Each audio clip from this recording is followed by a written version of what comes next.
Alors, je suis Thierry Ménissier, je suis responsable de la scientifique de la chaire éthique et intelligence artificielle de l'Institut pluridisciplinaire d'intelligence artificielle de Grenoble et membre de l'Institut de philosophie de Grenoble, donc professeur de philosophie politique et donc j'anime cette chaire éthique et IA.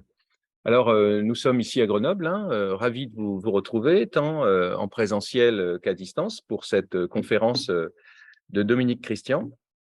Je vais essayer de présenter notre intervenant, qui est à côté de moi, Mmh. et ensuite je lui laisserai la place, hein, très rapidement. Dominique Christian est un philosophe de renom dans un monde qui n'est pas seulement le monde académique, hein. Dominique Christian a fait le choix, Mmh. à l'issue de ses études de philosophie, d'enrichir le parcours par une anthropologie appliquée concernant un certain nombre de sujets et au nombre desquels la question de l'addiction.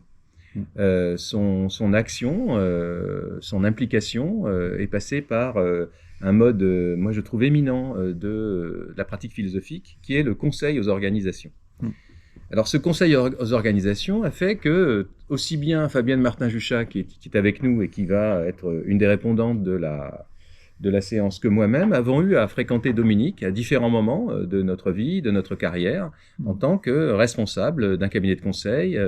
Et moi, je peux m'honorer d'avoir été le padawan de Dominique Christian dans la communauté d'innovation Renault, où nous avons pendant 7 ans formé un tandem, pour le meilleur et pour le pire.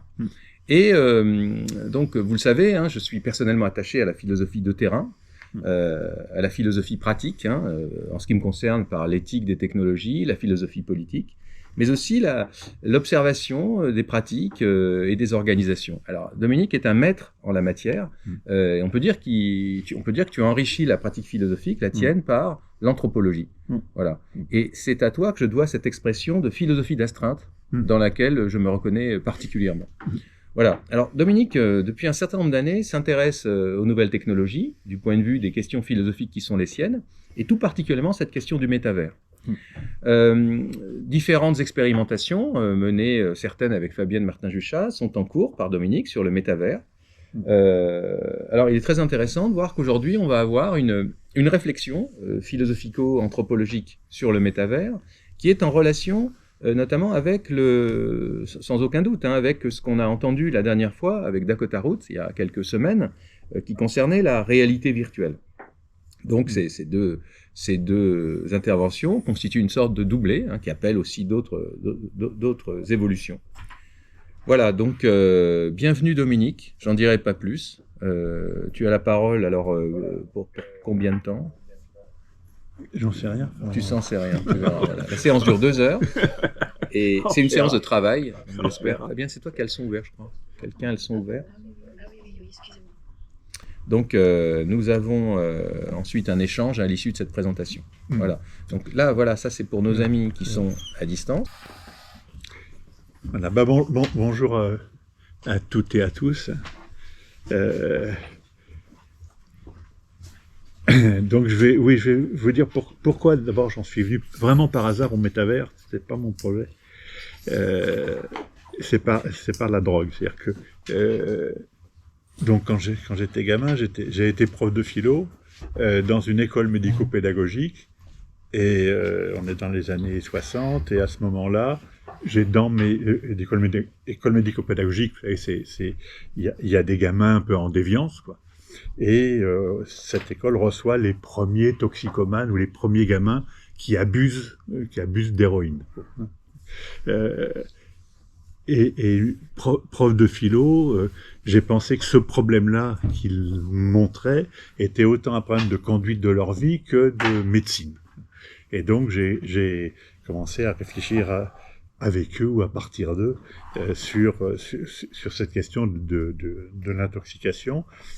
Et puis j'en suis venu assez vite, vu les problèmes matériels dans lesquels j'étais. Donc j'ai créé un centre d'accueil sur le modèle, alors ça a dû être oublié depuis, mais sur le modèle de communautés qui existaient, communautés thérapeutiques qui existaient en Hollande et en Angleterre, où il y avait des tentatives Alors on est autour des mouvements hippies, etc., mais tentative de régulation par les milieux eux-mêmes de leurs problèmes. Hein. Et en fait, l'abbé Pierre a entendu parler de ça. Il avait, lui, dans ses communautés d'accueil alcooliques, il avait des problèmes avec quelques premiers toxicomanes, ça chillait pas, et donc il m'a aidé à créer le premier centre d'accueil pour toxicomanes. Donc c'est vraiment du bricolage, hein, au départ. Et puis quand il y a eu la loi de 71 qui est apparue, où les gouvernements d'Europe devaient faire quelque chose, donc ils m'ont tamponné officiellement. Et donc j'étais le premier centre d'accueil et centre de post-cure. Ça s'appelait prophylaxie et post-cure, sur le modèle des maladies vénériennes.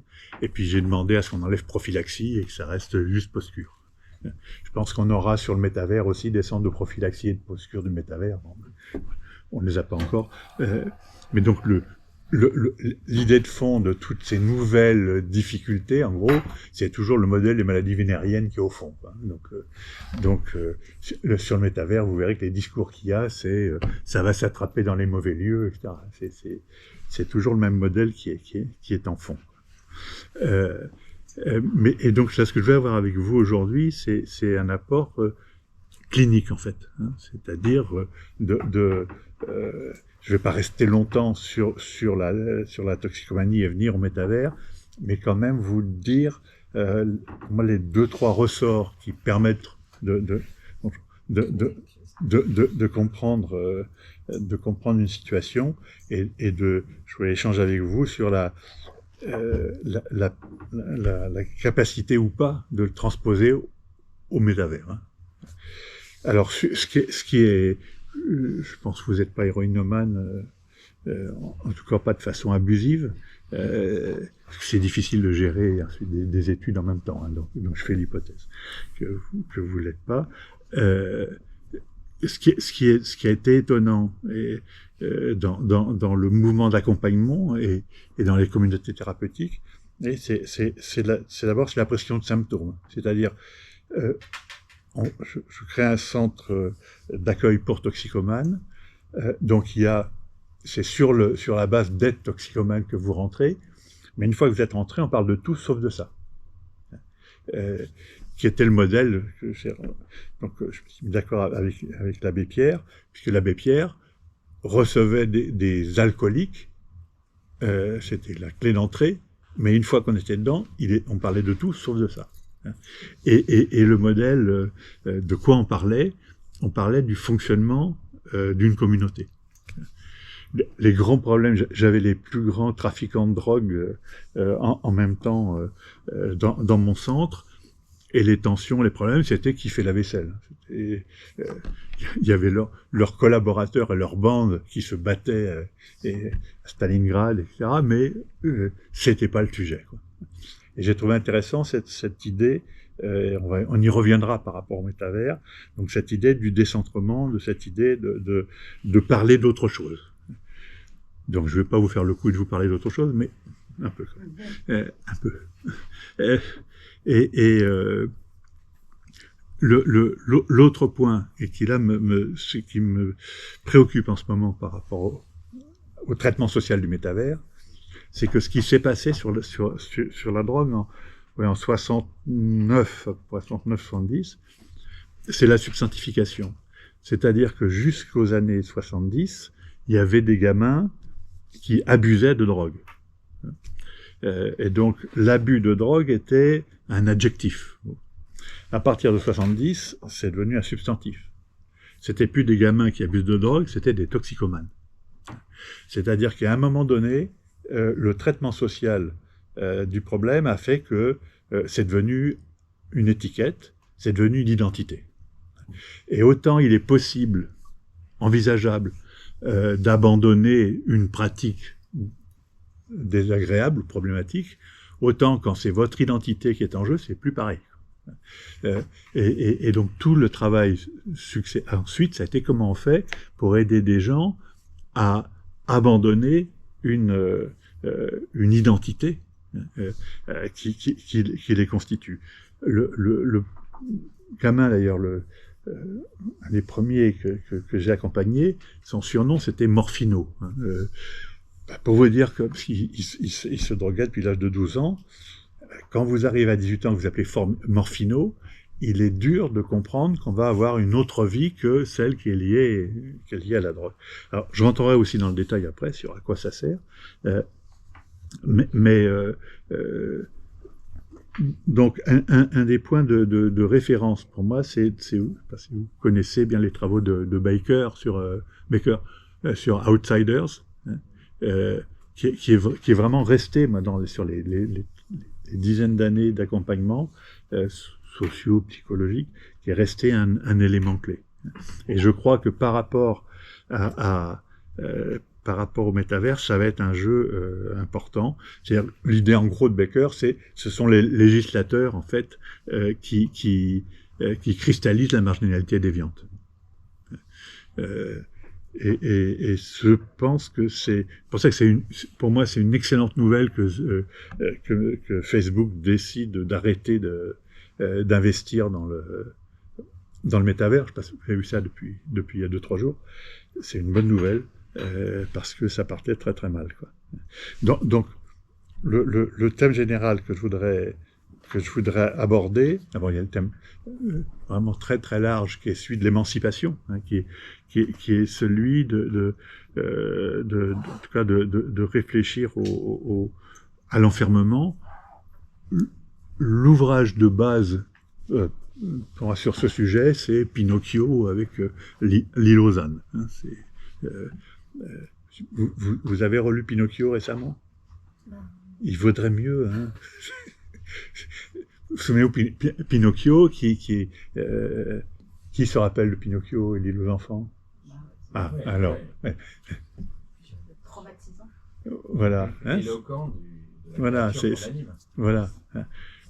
Donc, Pinocchio est attiré vers une île merveilleuse où il y a toutes les satisfactions. Et en fait, c'est un piège. Ils sont transformés en petits ânes et ils sont mis au travail. Donc, c'est ce renversement-là. Je vois que tout ce qu'on observe, tout ce qui demande de réflexion, tout ce qui pose la question, est-ce qu'il faut s'en mêler ou pas, je pense, sont sur ce registre-là. Hein. Donc, relisez l'île aux enfants. Vraiment, c'est 3 pages chez Pinocchio, mais c'est central. Alors, il y a un thème plus spécifique que je voudrais transposer du monde de la toxicomanie à celui du métavers. C'est une dimension plus clinique, c'est la question des manques. En quelques mots, la spécificité par rapport aux pathologies mentales en général, hein, la spécificité de la toxicomanie, puisque la question que je me pose du métavers, c'est le fait qu'il y a un enchevêtrement de manques. C'est-à-dire un humain va avoir besoin va organiser en fait sa vie pour réduire 3 types de manques, hein. Des manques dans le réel, ce qu'on appelle la privation, des manques dans le relationnel, ce qu'on appelle la frustration, et des manques dans l'identitaire ou le symbolique, qu'on appelle la castration. Chacune de ces types de manques a traditionnellement et dans toutes les cultures toutes les sociétés se sont organisées pour répondre à ces différents types de manques. Si je prends le mode européen jusqu'aux années 70, donc vous avez des manques dans le réel, et donc vous êtes un pauvre, et donc vous allez rencontrer l'assistante sociale ou une association caritative, les restos du cœur, etc. Enfin, il y a une prise en charge, hein, du manque dans le réel, et spécifique et identifié. Beaucoup de SOS. Hein. Manque dans le relationnel, c'est-à-dire la frustration. Là, ça relève on a mis en place deux grands types de réponses sociales. Il y a les psychologues, en gros, et puis les bougnas aussi, puisque ce qu'il vous faut, c'est un accompagnement verbal et puis une petite aide pharmaceutique, ou bien un coup de rouge et un bougna sympathique, c'est le même. Enfin, il y en a un qui n'est pas remboursé par la Sécu, mais c'est les mêmes techniques. Hein. C'est une double interpellation, et on sait à peu près faire. Et puis, troisième type de manque, donc la castration, c'est-à-dire les ruptures identitaires, la psychose. Et là, c'est les psychiatres, c'est un peu plus délicat, hein, mais ça ne trouble pas trop les psychiatres. Hein. Quand quelqu'un manifeste des troubles identitaires, on sait à peu près faire, quoi. L'énorme problème, c'est que quand quelqu'un... La figure du toxicomane, enfin de l'héroïnomane, c'était de dire « je ne sais pas où dormir ce soir parce que personne ne m'aime, parce que je suis un junkie ». C'est-à-dire un affichage de symptômes dans le réel, dans le relationnel et dans l'identitaire. Et ça, sincèrement, ça a fait claquer le système d'accompagnement occidental, puisque ça s'est passé pareil aux États-Unis hein, au même moment, et en Europe, en France en particulier, parce que là, tout le système de soins consistait à répondre quel est le problème et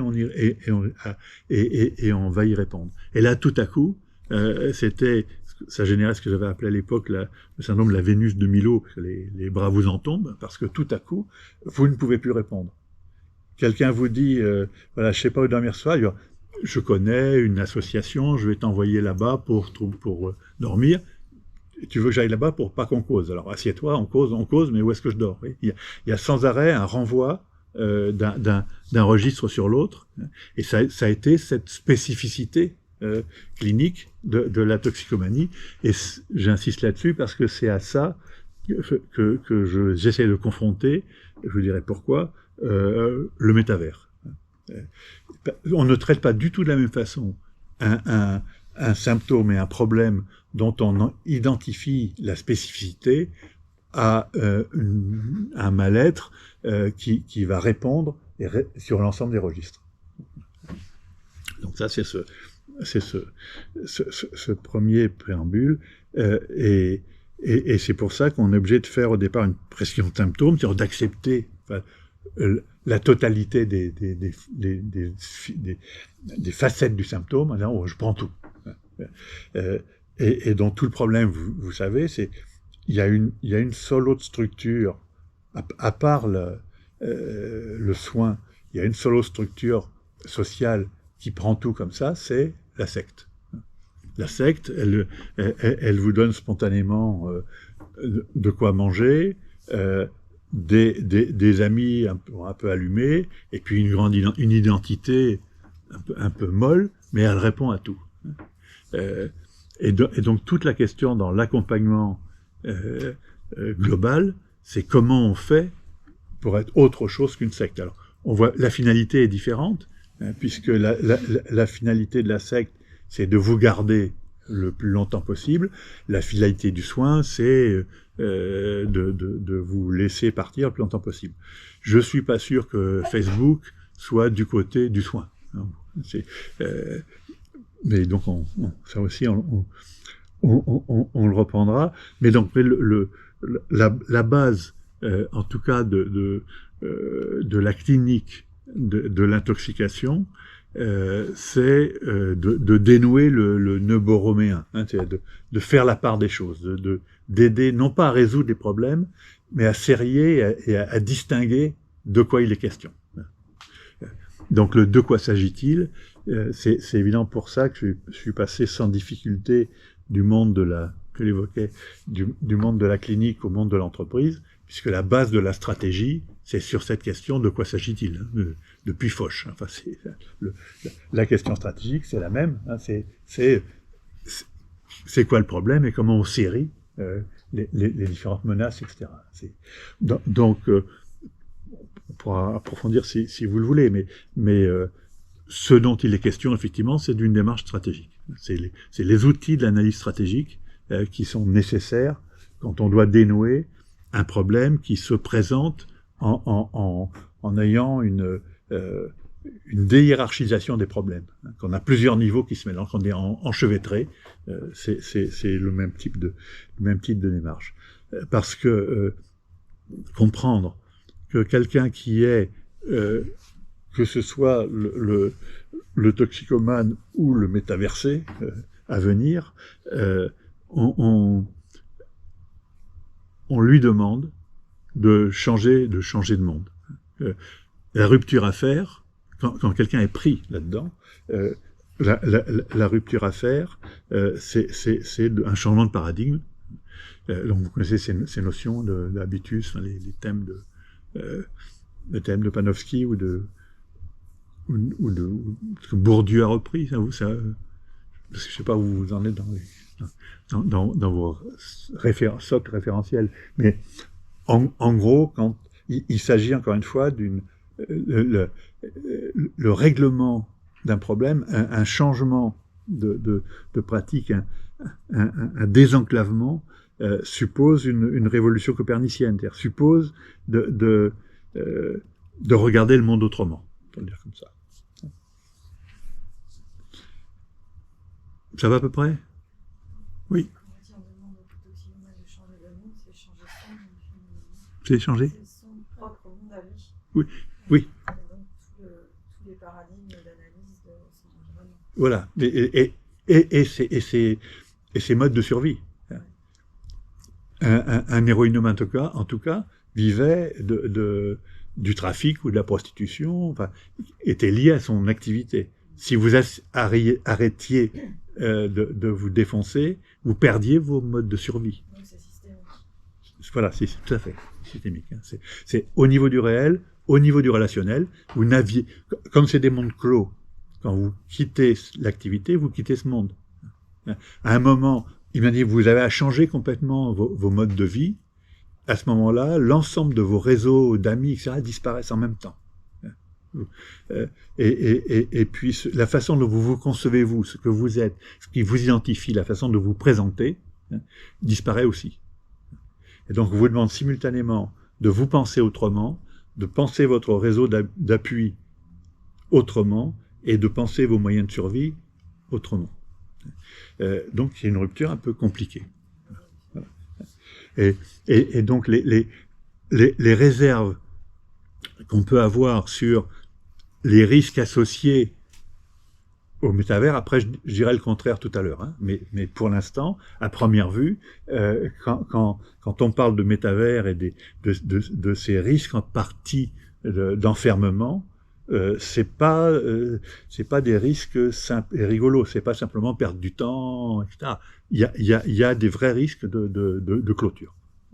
Et d'ailleurs, je le dis tout de suite d'entrée, c'est pas moi qui ai fait ce lien honnêtement entre la toxicomanie et le métavers, c'est l'ONU, c'est un ami qui était un des deux juges de l'ONU qui faisait les réglementations pour les pays sur le problème de drogue, etc., qui en avait beaucoup travaillé il y a 40 ans, m'a appelé en disant il y a quelque chose qui a l'air de ressembler à ce qu'on a vécu ensemble. On a vu se monter la drogue et on a vu l'incapacité de l'ensemble des États à répondre à temps. Et donc on n'a pas réussi, hein, par rapport à ce que c'est devenu malheureusement. Et il m'appelle en disant on a la même inquiétude, c'est-à-dire que il y a quelque chose qui se développe beaucoup en dehors du champ adulte.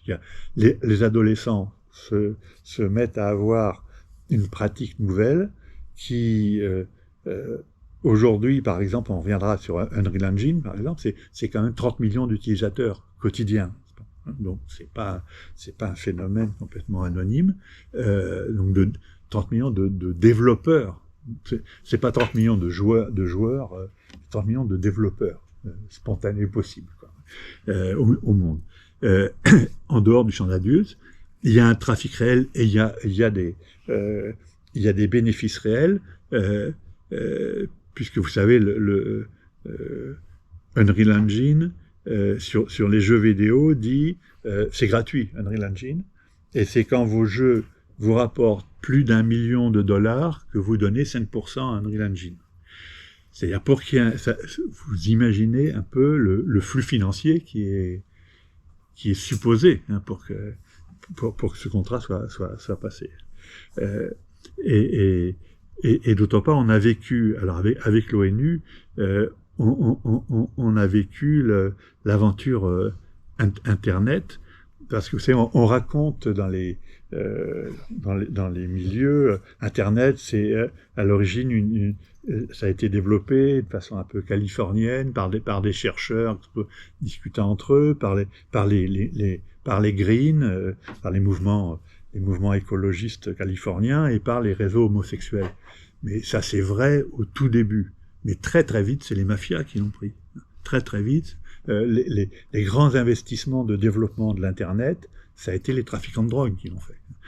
Et donc, on a eu, enfin, bon, rentrer dans le détail si vous voulez, mais on a eu beaucoup de préoccupations avec ça, et donc l'ONU est très méfiante et en alerte sur ces choses. Donc, propose qu'on avance là-dessus, c'est avec une idée simple, qui est la courbe de Gauss. Quand il y a un développement d'une pratique très très forte, il y a forcément des abus. Il y a forcément une partie de la population qui va s'en trouver mal. Et donc, comment est-ce qu'on fait? Comment est-ce qu'on doit penser pour gérer, pour anticiper ces effondrements? Et le débat qui est ouvert déjà sur le métavers, c'est quand il y a une nouvelle forme de pathologie sociopathie qui apparaît, ou bien on nomme des spécialistes, ou bien on crée les conditions pour que les intervenants, les autorités légitimes, les parents, les enseignants, etc., les municipalités, prennent le problème en charge. Et aujourd'hui, il y a le problème. Aujourd'hui, on voit apparaître un certain nombre de spécialistes du métavers. Il y a un certain nombre d'alcoologues, surtout comportementalistes, qui se recyclent en étant des experts. Et puis on a des experts du métavers et qui en gros vont refaire le coup Olivenstein, patriarche, etc., en disant je vais m'en occuper. Et donc qui déqualifie en fait complètement toute l'infrastructure autoritaire et d'accompagnement. Et ça, on sait que ça conduit aux catastrophes. Et donc la demande en ce moment, c'est compliqué. Tiens, un moment, il y a un problème qui arrive, il y a des gens de bonne foi qui disent je vais m'en occuper, et c'est ceux-là les méchants. Comme dans la flûte enchantée, le soi-disant bon en fait est le mauvais. Et donc l'ONU, qui connaît un peu ses contes, qui connaît Pinocchio et la flûte enchantée, dit voilà, il y a quelque chose d'art. J'ai un peu d'émotion parce que cet ami est mort la semaine dernière, donc ça a un peu modifié nos projets. Mais en tout cas, il y a cette question cette question est posée. Et donc, ce que j'essaye de faire, parce qu'on a commencé il y a à peu près deux petites années, ce qu'on essaye de faire, c'est de penser ou de créer les conditions pour que ce sujet émergent, on peut rêver que ça n'apparaisse pas, mais on va s'imaginer qu'il y a un certain nombre de gens qui vont s'enfermer dans le métavers, qui vont se piéger, on va le dire comme ça simplement, qui vont se piéger. Ça, c'est le premier regard. Donc, comment on fait? Voilà. On part de l'hypothèse qu'il va y avoir piège. Comment on fait pour que ce piège soit pas remplacé par un autre? Comment on fait pour que ce soit pas déstructurant et que le traitement du problème soit pas pire que le problème? Donc, comment on fait pour imaginer une prise en charge partagée, diffuse de l'ensemble de la cité de ces problèmes-là? Et de ne pas laisser les spécialisations se faire trop.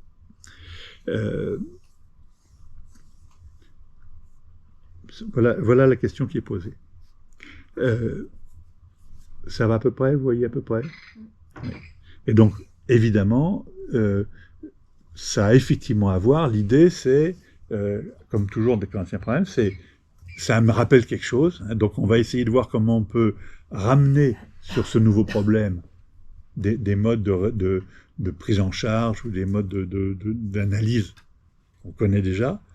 Et puis aussi être précautionneux en disant, est-ce qu'il y a quelque chose de différent? On ne va pas juste projeter, qu'est-ce qui change? Et ça, c'est la partie, ça c'est le pain blanc. Parce que, et je remercie Thierry d'avoir nommé cette séance sur les aspects anxiolytiques, parce qu'il y a un effet contradictoire.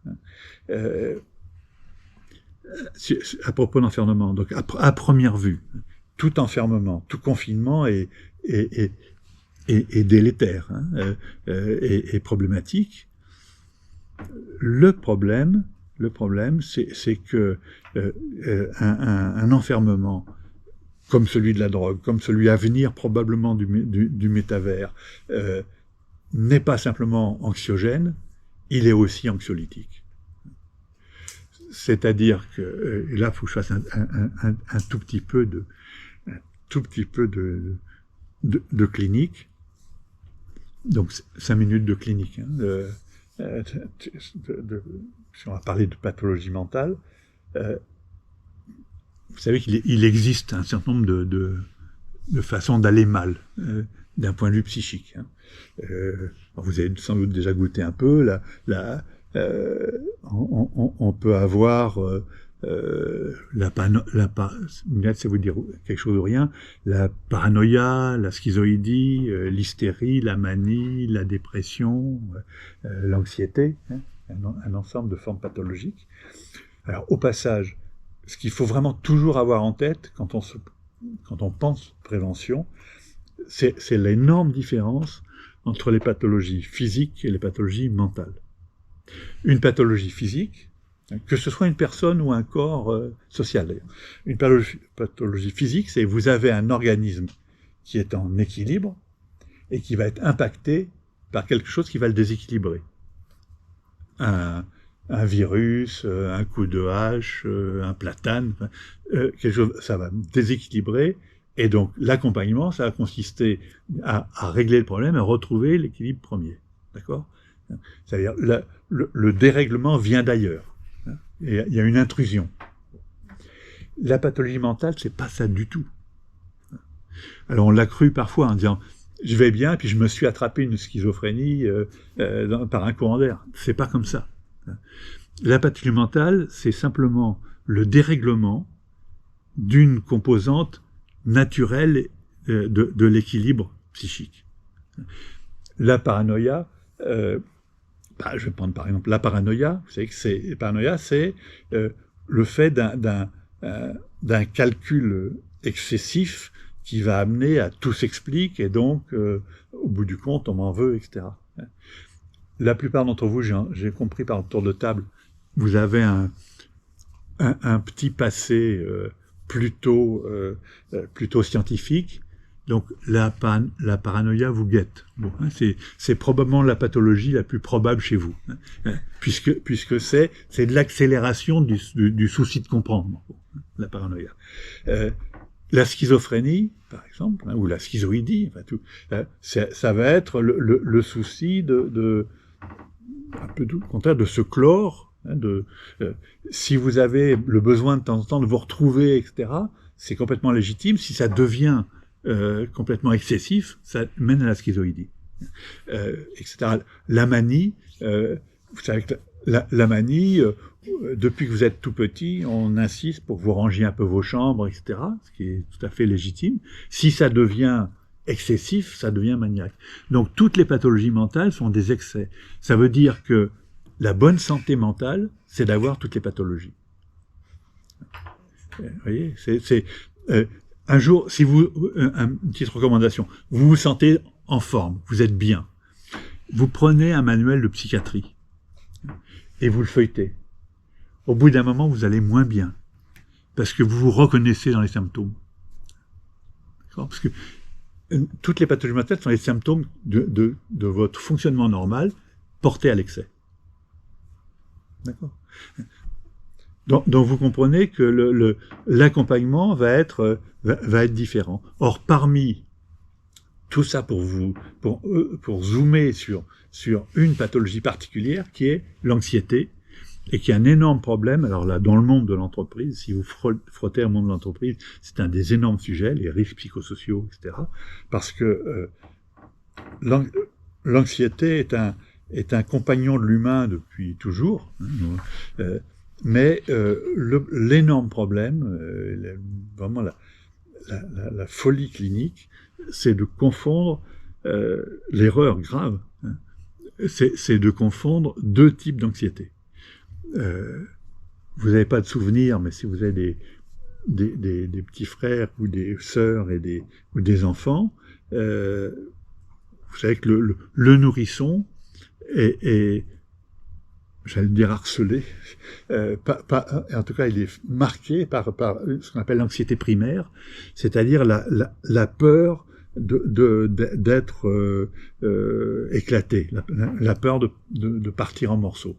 Et quand quand un nourrisson pleure, qu'est-ce qu'on fait ? On le prend dans ses bras, on l'embrasse, hein, on l'enveloppe. C'est-à-dire on l'enferme, on l'enclôt. Et c'est cette dimension-là qui fait que vous allez voir que l'enfermement, il a une composante anxiolytique. Ce qu'on appelle l'anxiolytique, c'est cet enveloppement nécessaire. Alors ensuite, ce qui complique, c'est que assez vite, cette anxiété primaire va s'enfouir et être remplacée par une anxiété secondaire, qui est l'anxiété relationnelle, qui est personne ne m'aime, je suis pas l'enfant de mes parents, etc. Enfin, qui va amener à qui va être associé à des risques de harcèlement, etc. Et au passage, vous savez que parfois dans les organisations, je fais un tout petit détour, mais dans les organisations, il y a des épisodes suicidaires. Hein, ça, je crois que ça, vous êtes au courant de ça, et que les épisodes suicidaires ne sont pas liés à l'anxiété secondaire, ne sont pas liés au harcèlement, etc., mais à l'anxiété primaire. Donc il y a beaucoup, dans les risques psychosociaux, etc., il y a eu des âneries fantastiques. J'ai personnellement accompagné dans une grande entreprise de télécom ces situations, et au 23e suicide, les gens commençaient à réfléchir que peut-être il fallait arrêter de financer, je ne dirais pas le nom de la boîte, qui traitait sur le harcèlement alors que ce n'était pas le sujet.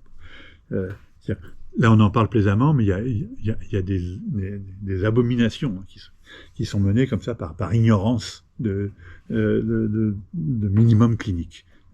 Et donc le débat là, c'est une fois, je suis militant, c'est-à-dire que sur un sujet comme le métavers, il n'est pas raisonnable d'avoir aussi peu de réflexion minimum. Hein, c'est pas le geste qui sauve, c'est comprendre de quoi il s'agit, quoi, le minimum. Et il y a l'ensemble des réflexions, des théories, beaucoup de sujets n'abordent pas ces questions-là qui sont cruciales.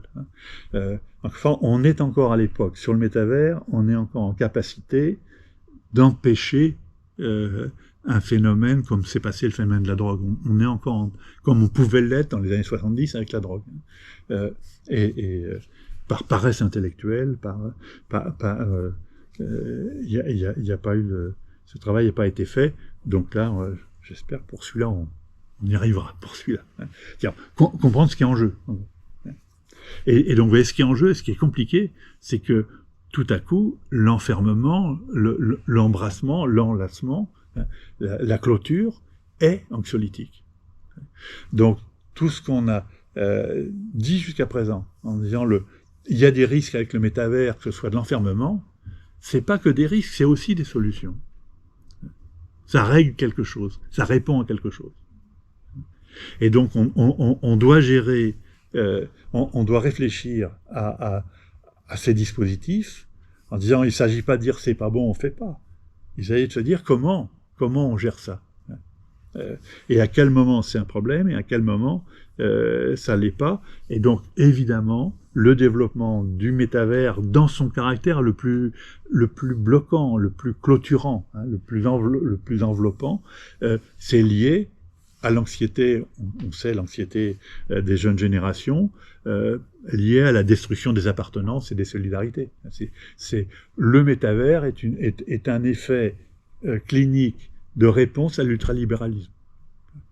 Plus je suis seul, plus je supporte pas, bien que je prétende, je ne supporte pas l'isolement, plus j'ai besoin d'enveloppement.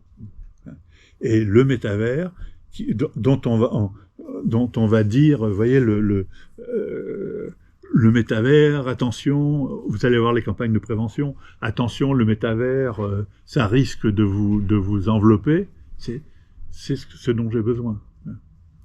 Toutes les campagnes sur la drogue ont été ridicules au départ, puisque c'était construit sur la drogue, ça tue, etc., sur des fantasmes d'adultes vieillissants, qui n'avaient rien à voir avec la cible qui était les adolescents, dont c'est pas le problème. Et là, je n'ai entendu pour l'instant que des couillonnades, pour prendre un terme technique. Donc la réflexion, c'est début de réflexion. Après avoir pris ça, donc on peut pas en parler simplement, et donc j'ai souhaité, ça fait plus d'1 an maintenant, j'ai les mains dans le cambouis, donc je développe du logiciel, je développe du métavers, pas par passion, mais enfin pour savoir de quoi, pour parler de quelque chose qu'on connaît.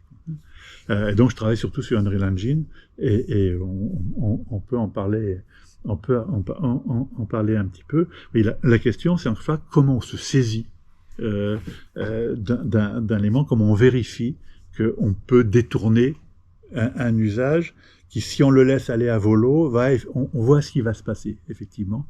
Parce que ça a toutes les composantes d'une fascination, d'une clôture, hein, d'une distanciation par rapport au réel, etc.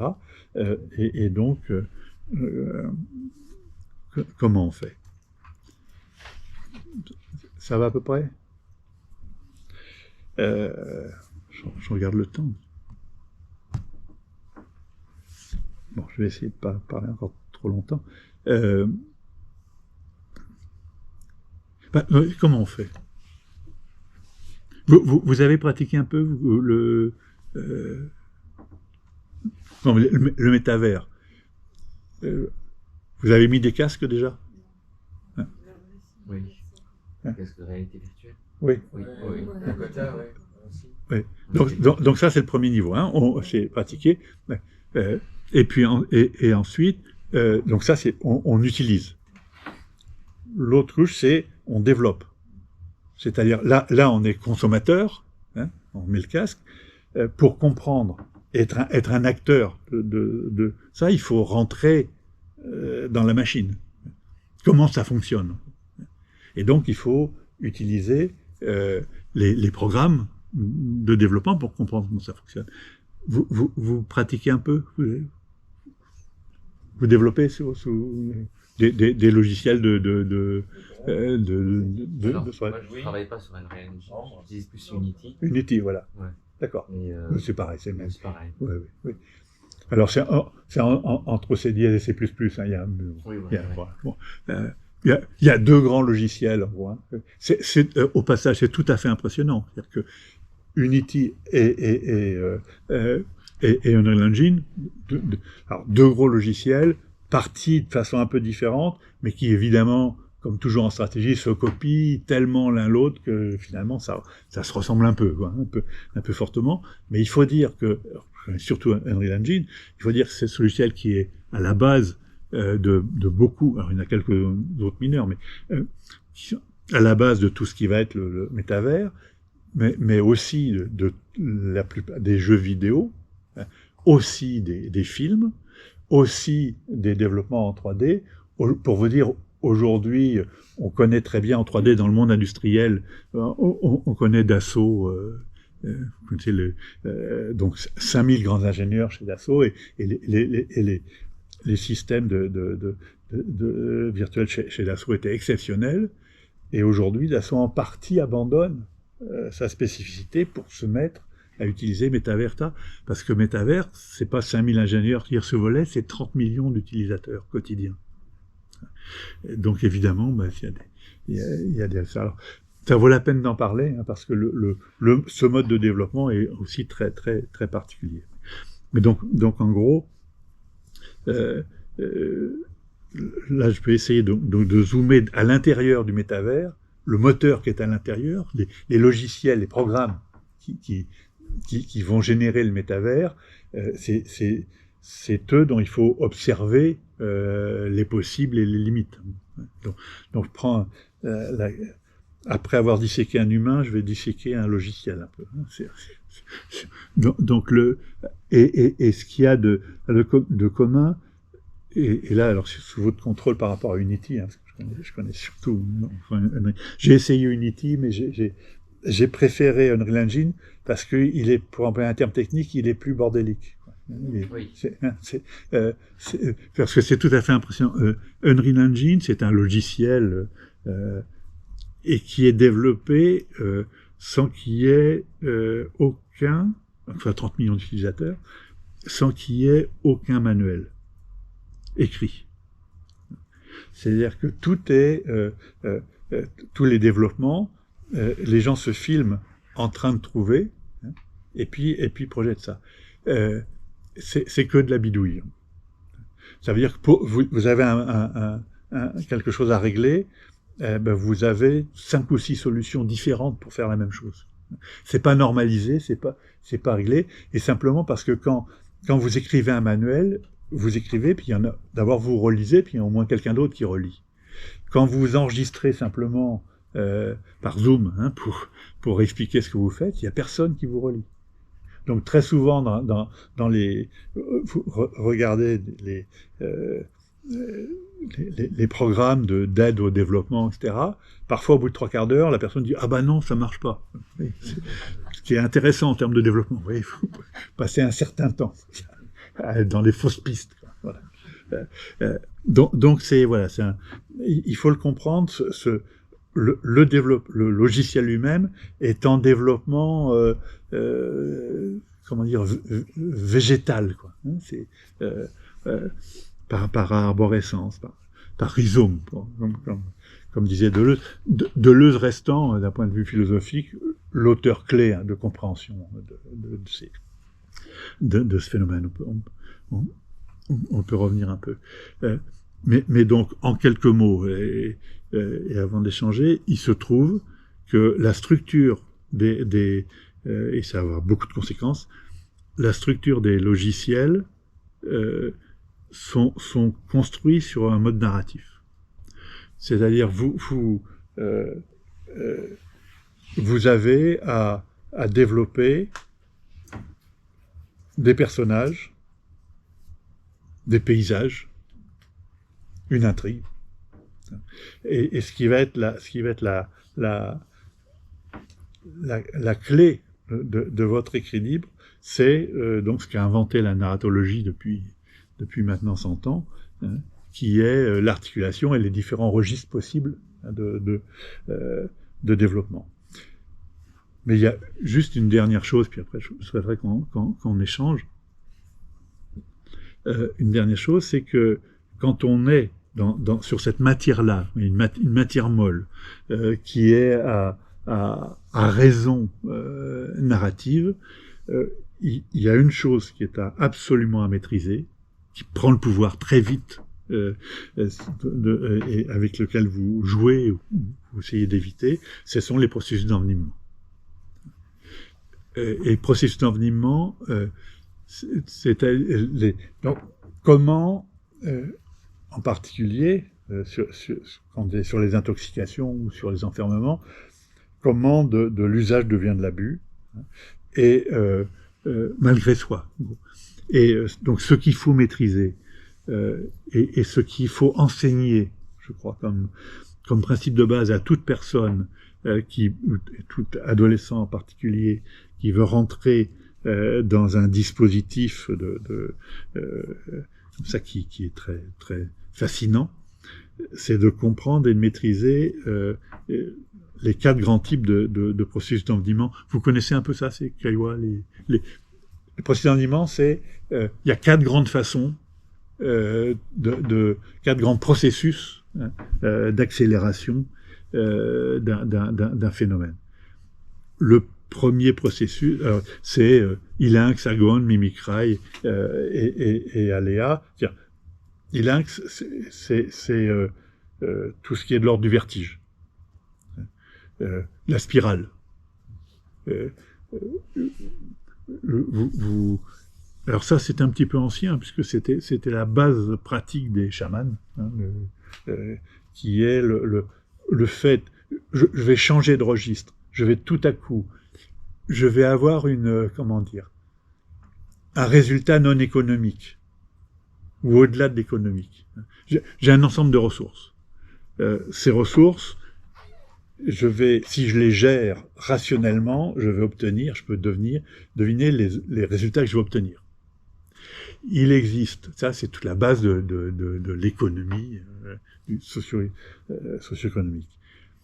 Les processus d'envenimement, c'est les 4 grands processus qui font que sur une ressource donnée, je vais avoir des résultats bien plus importants que ce qu'aurait donné la gestion raisonnée de ces ressources.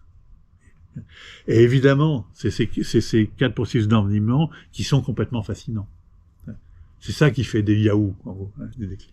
Donc le premier processus d'envenimement, donc c'est le cercle vicieux, centripède, donc la clôture en est un mouvement.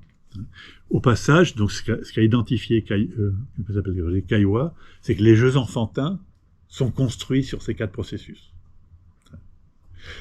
Vous prenez l'ensemble des jeux enfantins du monde entier, et il y a 4 grandes catégories, et ces 4 grandes catégories correspondent à la maîtrise, au souci de maîtrise ou l'expérimentation de ces 4 processus. Et il faut absolument avoir en tête ces 4 processus quand on prétend se mêler de la vie des gens et même de la sienne propre, quand on se dit je vais me situer par rapport à ce genre de phénomène. Donc, premier processus, le cercle vicieux, la spirale, donc vous voyez tous ces jeux enfantins du tourniquet. Le second processus, c'est la confrontation, c'est Algone, hein, c'est les jeux de conflit et qui vont amener à la bifurcation. C'est le processus Christophe Colomb. Je rêve de trouver les Indes, je trouve l'Amérique et je suis encore plus content. Enfin, lui, il ne savait pas, mais donc il y a la découverte l'inattendu, hein, le déplacement qui est encore plus satisfaisant que ce que je cherchais. D'accord. Le troisième processus, c'est Mimicry, c'est l'imitation. Donc ça, Girard, la crise mimétique, ça vous dit quelque chose? Bien sûr. C'est le faire semblant. Hein? Le faire semblant? Non, c'est le fait de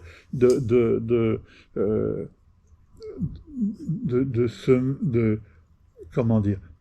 Alors, Girard, crise mimétique, parenthèse. Alors, Girard observe que il y a chez les humains, il y a un phénomène un peu particulier qui est, il y a une personne que j'estime.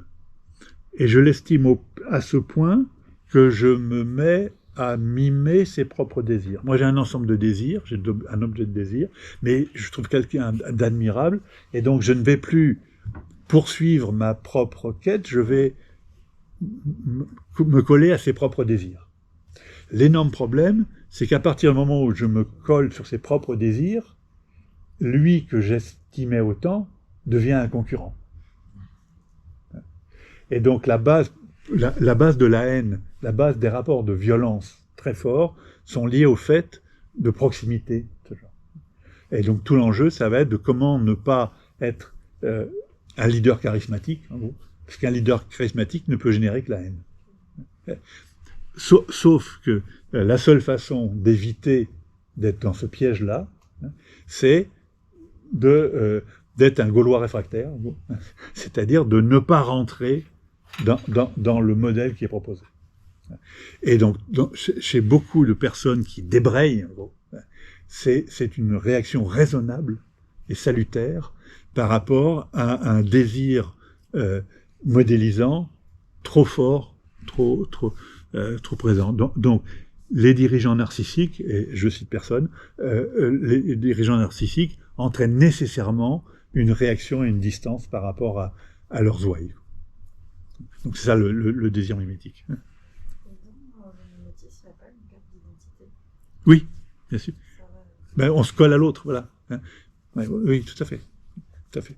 Et enfin, j'allais dire dans les 4 cas, dans les 4 processus, si l'identité c'est pas une substance, mais c'est un projet, tous les processus d'envenimement sont les processus qui me font perdre mon identité, puisqu'ils me prennent, ils prennent l'initiative, je perds mon intention. Et puis le 4e, c'est un peu en vrac, mais le 4e processus qu'il faut avoir en tête, donc c'est aléa, c'est les jeux de hasard, c'est l'attente. Donc c'est l'autre monde. On l'évoquait un peu. C'est le bonheur, c'est pour demain. Enfin, et donc d'un point de vue prévention clinique, il faut regarder comment ces processus sont à l'œuvre, comment c'est légitime qu'ils soient à l'œuvre, et comment chacun d'entre nous a la capacité de les identifier, de se situer par rapport à ça et de les maîtriser. C'est les bêtes sauvages qu'il faut dompter, ces 4 processus d'envenimement. Et donc, quand on se dit, il y a quelque chose qui arrive, il y a une situation qui arrive où il y a un dispositif qui se met en place comme celui du métavers, comment je fais pour que dans le processus lui-même, il y ait les composants de maîtrise et de domestication de ces processus. Encore une fois, tous les jeux enfantins sont des jeux d'apprivoisement de ces processus. On apprend à les connaître. Ça sert pas à rien, les jeux enfantins.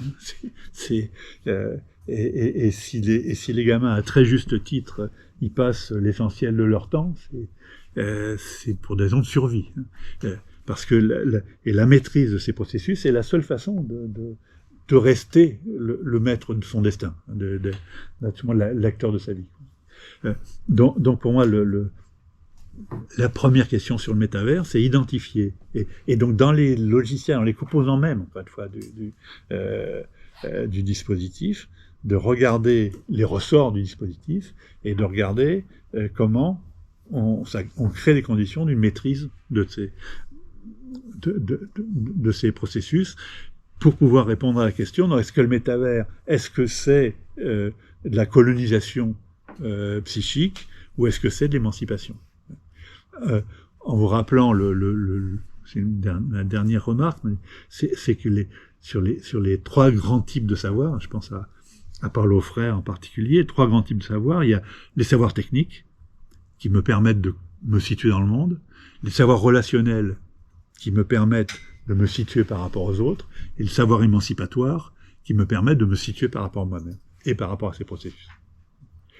Et donc le mode d'emploi nécessaire, quand on a inventé l'automobile, on a inventé le permis de conduire, en gros. On s'est dit, il y a 2-3 trucs qu'il faut savoir quand même, c'est un peu différent de la marche à pied. Tout ce qui est du champ du métavers, c'est autrement complexe que la conduite automobile. Il serait utile qu'il y ait quelque chose comme l'auto-école. En tout cas, que la cité se rende compte qu'il y a besoin de partager, de forger et de partager des règles d'usage. Et ces règles d'usage, encore une fois, sont d'abord sur l'identification de ces processus d'envenimement. Voilà. Sans aller jusqu'au métavers, quand on voit les jeux de MMORPG en ligne, Bien sûr.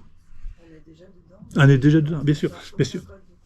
Absolument, absolument. Et le métavers, ça n'a rien de nouveau, sauf que ça cumule trois flux. Hein.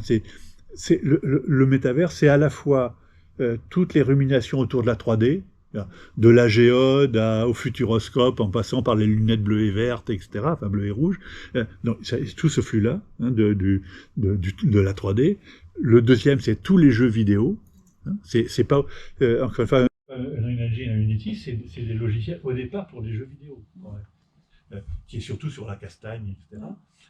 Et puis troisièmement, c'est la suite des réseaux sociaux. Et donc, alors, le métavers a été tordu un peu pour des raisons marketing, par Facebook, qui expliquait que c'était ça la clé. Alors c'est second. Pour moi, c'est pas l'essentiel. Hein. L'interaction, malgré le blabla de quelques experts, je pense que c'est pas le sujet. Mais bon, ça en fait partie. Donc on a effectivement c'est un moment de convergence. Le métavers est une convergence de technologie et de socio-technique. Donc effectivement, on va retrouver des éléments précédents. Mais on est déjà dedans, c'est clair. C'est pas le casque qui fait ça. Bravo Dominique.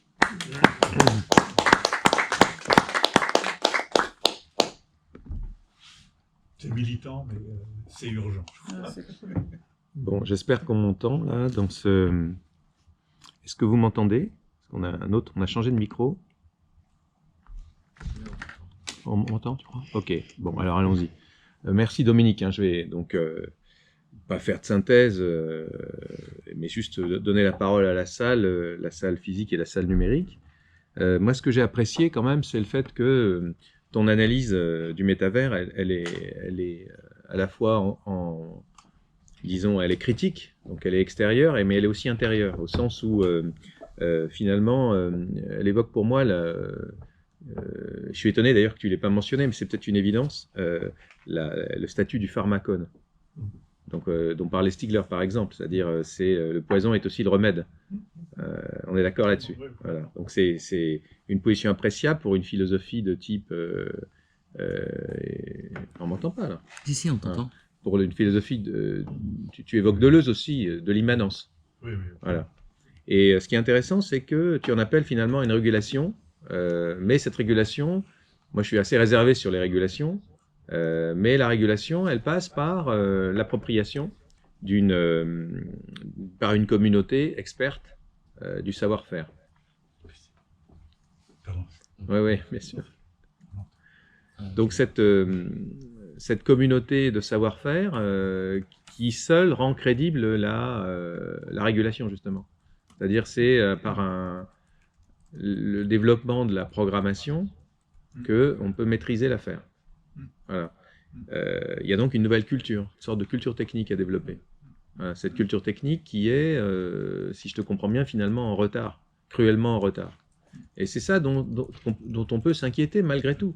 C'est-à-dire que la culture technique en retard, finalement, est l'indice, alors qu'en fait les outils sont à notre disposition, est l'indice qu'il y a plus de profit à s'égarer dans le métavers, qui joue sur nos manques, finalement, qu'à essayer de le maîtriser.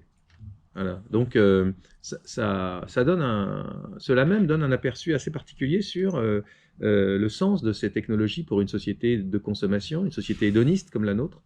Alors, finalement, tu serais plus optimiste que moi. En ce sens que c'est dans le poison que tu vois le remède.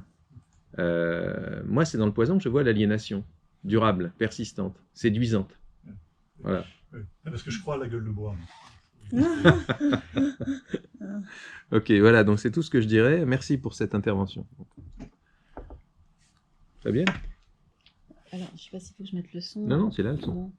Oui, merci Dominique pour ton parcours de déconstruction. Moi, j'aurais deux questions au niveau peut-être de psycho-anthropologique et puis après du côté plutôt justement des institutions sociopolitiques.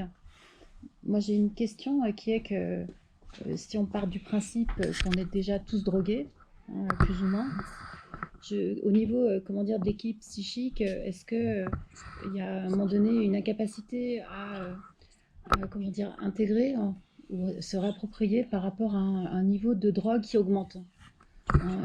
C'est-à-dire que soit on est optimiste en disant qu'il y a une auto-régulation, ce qui fait que systématiquement, bon, il y a le même pourcentage de gens qui n'arrivent pas à surnager, et puis quand même que une grande partie de la population, finalement, arrive à supporter le niveau de drogue qu'on nous impose. Et au niveau cognitif, on arrive à absorber. Hein. Donc progressivement, on a un taux de drogue quotidienne, hein, en termes de nécessité d'être dans des logiques de dépendance à des systèmes d'addiction imposés, mais on autorégule. Hein, on autorégule au niveau psychosomatique, psychocognitif. Donc ma question, tu vois, c'est est-ce qu'il y a un seuil en fait où il n'y a plus de possibilité d'auto-régulation, ce qui fait que on va tous plonger, parce que c'est vrai qu'il y a un système collectif d'assignation à être addict. Hein. Moi, on a tous vécu ça, on a tous résisté. Je me souviens, moi, de la résistance à ne pas avoir de smartphone, après la résistance de ne pas avoir mes mails sur mon téléphone, après la résistance, en fait, par rapport aux réseaux sociaux, la résistance. Donc, on met en place des systèmes de résistance à l'addiction, mais il y a un tel système collectif d'imposition à l'addiction qu'on pédale derrière pour essayer de continuer à surnager et de garder un minimum d'autonomie psychique, hein, comment dire, émancipation, je ne serais même plus là, c'est d'essayer de continuer à surnager en fait. Donc la question c'est, au niveau civilisationnel, tu vois, est-ce que on va pouvoir continuer à pouvoir absorber ce niveau de complexité, de dépendance dans lequel on nous demande d'être pour des questions d'intégration sociale? Ou est-ce qu'il y aura une auto-éco-régulation? Et la deuxième question, mais ça revient un peu à la question de Thierry, c'est étant donné que c'est systémique, hein, et c'est des niveaux de connivence non consciente ou d'intérêt non, comment dire, aussi contractualisé. Hein, donc comment tu mets en place des systèmes, je ne sais pas s'il faut les appeler régulation ou alternatives ou contre je ne sais pas quoi, étant donné que c'est une maïotique ultra, comment dire, puissante, hein, et en même temps, comment dire, évidemment dépendante des logiques financières au niveau mondial en plus. C'est-à-dire que la question en plus, elle n'est même pas, comment dire, en France, ici à Grenoble, mais les dynamiques, elles sont mondiales et plus du tout d'ailleurs en Europe. Donc c'est vrai que on se dit comment prendre des mesures. Hein, voilà, donc Denis. Qui se recoupe un peu, hein, tes niveaux. Moi, oui, pour reprendre, je reste optimiste, parce que comme dans Tintin, où il y avait le prophète qui disait la fin du monde arrive, je crois qu'on y est, quoi. Donc, je suis beaucoup plus optimiste qu'il y a 30 ou 40 ans. Parce qu'aujourd'hui, il y a quand même l'idée un peu générale que ça peut pas continuer comme ça. C'est une espèce de base. Hein, je crois que la plupart des gens, presque lucides, même un peu défoncés, mais presque lucides, se disent, bon, on va commencer à parler de frugalité, etc. Donc oui, je suis optimiste de ce point de vue-là, mais je garde toujours en tête, c'est le slogan des alcooliques anonymes, hein, qui était tant qu'on n'a pas touché le fond, on peut pas rebondir. Et donc on a une humanité en train de toucher le fond.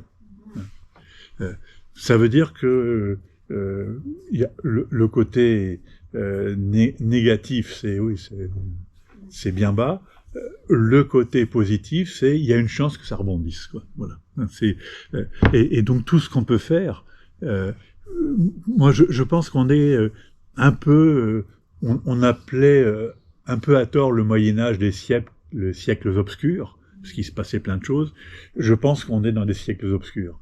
Je pense qu'on est effectivement, et que des futures générations d'humains ou d'androïdes, je sais pas, ou d'insectes, enfin, les futurs penseurs seront surpris de ce qu'on a accepté et de ce qu'on a vécu, quoi. Mais je pense que oui, ça va finir nécessairement.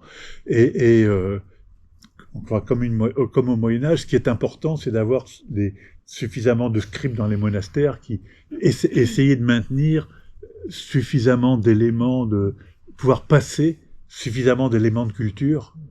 Et là, parce que pour reprendre Deleuze qu'on évoquait, c'est la culture qui est le seul remède ou le seul socle sur lequel on peut construire par rapport à un monde où le pouvoir est devenu sans vergogne, quoi. Donc oui, moi c'est pas optimiste ou pas, mais en tout cas on a un boulot à faire, quoi. Moi je pense que c'est beaucoup plus clair aujourd'hui ce que les intellectuels entre guillemets, les écrivains, les artistes, les ingénieurs, enfin tous les gens qui essayent de vivre et de construire un peu de la matière intellectuelle, la charge qu'ils ont, elle est claire, quoi. Il y a un souci de préserver et de tirer le fil de l'humanité. Je crois que c'est assez clair. Ça peut passer par des épisodes particulièrement douloureux, hein. On le sait bien. Et autant on commence à être sensible sur les catastrophes physiques, matérielles, etc. J'espère, je pense qu'on va commencer à se rendre compte, pareil, des catastrophes immatérielles et psychiques. Une des choses intéressantes, par exemple, c'est dans le questionnement de l'avoir et la gestion de carrière, etc. Je suis très fier d'avoir réussi une vie où je commence à voir la fin. Je suis très fier d'avoir réussi à échapper à toutes les institutions. J'ai su ne pas être enrôlé, embauché, etc. Et j'essaye de prouver qu'on peut survivre. Voilà. Il y a des passages difficiles, mais on peut survivre. Et je suis pas le premier. C'est-à-dire que je crois ce qu'ont su faire j'ai beaucoup d'estime pour les ermites de leur naissance, hein, du Moyen-Âge de leur naissance. Saint Jérôme, sont des personnages tout à fait importants, quoi. Et on est une époque aussi passionnante en ce moment. Alors, je reprends la parole pour donner la parole, pour lire la question de Tiana dans l'espace conversationnel, qui te remercie pour cet exposé et qui te félicite, qui constate que tu as décidé de t'y mettre en développant. Alors, question, qui sont les autorités compétentes qui devraient s'y mettre également, donc à développer, pour expérimenter et offrir des contenus dans le métavers qui soient en capacité à éduquer et donner une culture technique suffisante pour s'orienter et éviter l'écueil des experts? Je suis un vieux prof de philo, donc première question, c'est l'éducation nationale, c'est leur boulot, hein. Il faut arrêter de regarder la télé, il faut se mettre à développer. C'est toute l'éducation nationale. C'est déjà le cas, non? Il y a un peu de développement dans l'éducation nationale. Il faut un peu de Python dans les lycées. Eh ben, oui, c'est bien. Python, c'est le petit doigt, hein. On met un doigt. Il faut mettre toute la main, quoi. Mais c'est bien, oui, c'est bien. Python, c'est bien. Mais voilà, pour l'analyser comme ça, en disant, c'est pas une activité de loisir. C'est une des clés de compréhension du futur, hein, du monde dans lequel on est, déjà, d'ailleurs. Donc, ça, mais je dis l'éducation nationale, mais c'est toute personne qui a une responsabilité sur la vie des autres. Les hôteliers, les restaurateurs, je sais pas, tous ceux qui disent mettez-vous là. Donc, les agents de police, les gendarmes. Il y a plein de gendarmes développeurs. Il y a plein de gendarmes développeurs. Et c'est une bonne idée. Question. Je ne sais pas si je réponds. Mais... Ben ouais, je pense que tu réponds. Sachant que, enfin, je m'excuse, mais tu n'as pas répondu à ma question sur, Oui. en tant que psychiatre. Tu vois, étant donné qu'on sait très bien là que le niveau de, comment dire, de dose de chimie que se prend la population est quand même déjà forte. Mais à quel niveau, en fait, on peut... Parce qu'on a une capacité quand même d'absorption de niveau de dépendance, en fait, ou de drogue qu'on prend tous les jours. Et donc, jusqu'où on peut aller dans notre capacité, en fait, à absorber, digérer et maintenir un minimum d'équilibre psychique en termes de niveau identitaire, tu vois.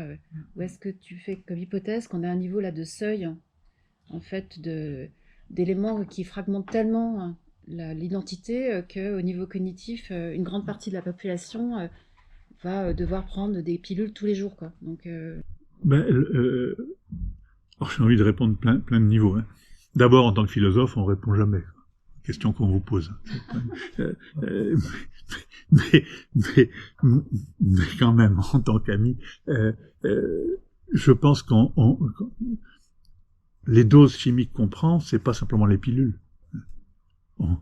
On est au niveau alimentaire, etc. On est dans des seuils. Je pense j'ai travaillé un peu avec des populations, par hasard, avec des populations qui étaient très très loin de nos modes de vie, et je pense que beaucoup de populations seraient malades immédiatement si elles ingéraient ce qu'on ingère par l'air, par la pollution, les aliments, etc. Donc oui, on est très très avancé en termes d'usage chimique. Alors, je suis pas du tout médecin physique, mais ce qui me travaille plus par rapport pour ne pas répondre à ta question, c'est qu'on est, je crois, dans le point limite de la compréhension du monde qu'on a eu en séparant l'esprit et le corps. Ça, le dualisme post-cartésien, parce que Descartes avait des idées un peu plus complexes qu'on dit, mais je crois qu'on est à la frontière de ça. Que la grande rupture par rapport à la façon dont on gère nos corps, nos vies, etc., la grande rupture, ça va être l'abandon de ce modèle corps-esprit, le modèle judéo-chrétien du corps et de l'esprit. Ça, je pense que c'est vraiment la page qui se tourne, c'est cette séparation. Et à partir de là, on retombe sur la question de Thierry, à partir du moment où je ne sépare plus l'âme et le corps, par exemple, je reprends le modèle égyptien. J'ai essayé de travailler beaucoup où on n'a pas une âme, on n'a pas 2 composants, mais 7 dans l'identité de la personne. À partir de ce moment-là, les toxiques ont un rôle différent. Et on est effectivement là beaucoup plus sur poison remède, c'est beaucoup plus compliqué. Mais parce que je pense que l'usage des toxiques est particulièrement délétère quand on a un corps machine, quand on a un corps matériel, un corps objet qui se distingue d'un esprit. Alors qu'on est dans le psychosomatique déjà complètement. Il y a des gens qui sont encore judéo-chrétiens, qui distinguent l'âme et le corps, alors qu'ils prennent un tranquillisant pour dormir. Il faut qu'ils réfléchissent à ce qu'ils font. Ils parlent bien qu'il y a bien quelque chose, il y a bien un lien. Donc ça va craquer. Ça va craquer. Et je trouve que c'est un formidable espoir, en fait. Attends, Sophie, t'as une seconde, parce qu'il y a pour nos amis de la salle numérique, c'est plus simple si... Désolée. On ne voit pas. Je me rappelle avoir lu il y a quelques années Francisco Varela, qui faisait justement le ralliement entre le lien, le lien entre le corps et l'esprit, qui justement J'ai beaucoup travaillé avec Bernard. Ah, génial. Ouais. Et en écho.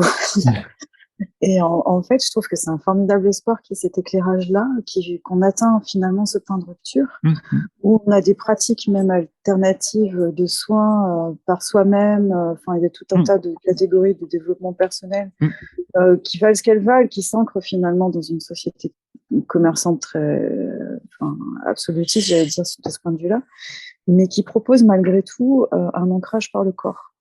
Et c'est fabuleux de retrouver ça. Enfin, Fabienne en parlera 1000 fois mieux que moi. Mais c'est fabuleux, je trouve, de retrouver cet axe-là, et quitte à justement plonger vraiment profondément. Et ce qui est étrange, c'est que j'ai quand même la sensation d'avoir un double axe sociétal. Quand on va nous proposer le métavers ou finalement même des jeux de manière générale, j'ai l'impression qu'on assiste à un phénomène de décorporation. Et ce qui me fait peur, et ce que j'ai pu voir d'ailleurs en lisant des articles du MIT, c'est que chez les jeunes, par l'utilisation des réseaux sociaux, on en vient à cette avatarisation de la personnalité et de l'identité. Donc finalement, on va transposer la personne, l'identité certainement en cours de construction, comme vous l'aviez évoqué tout à l'heure, mais pas du tout encore établie sur un socle solide, qui va se laisser absorber par ce phénomène de décorporation, et qui va faire qu'on va transposer son identité dans l'avatar ou dans la personne virtuelle que l'on investit, de manière plus ou moins intense et de manière plus ou moins... parce que je pense qu'il y a le temps qui joue aussi beaucoup, l'habitus, le phénomène de répétition, mais aussi le temps plus ou moins long que l'on va accorder à cette pratique-là.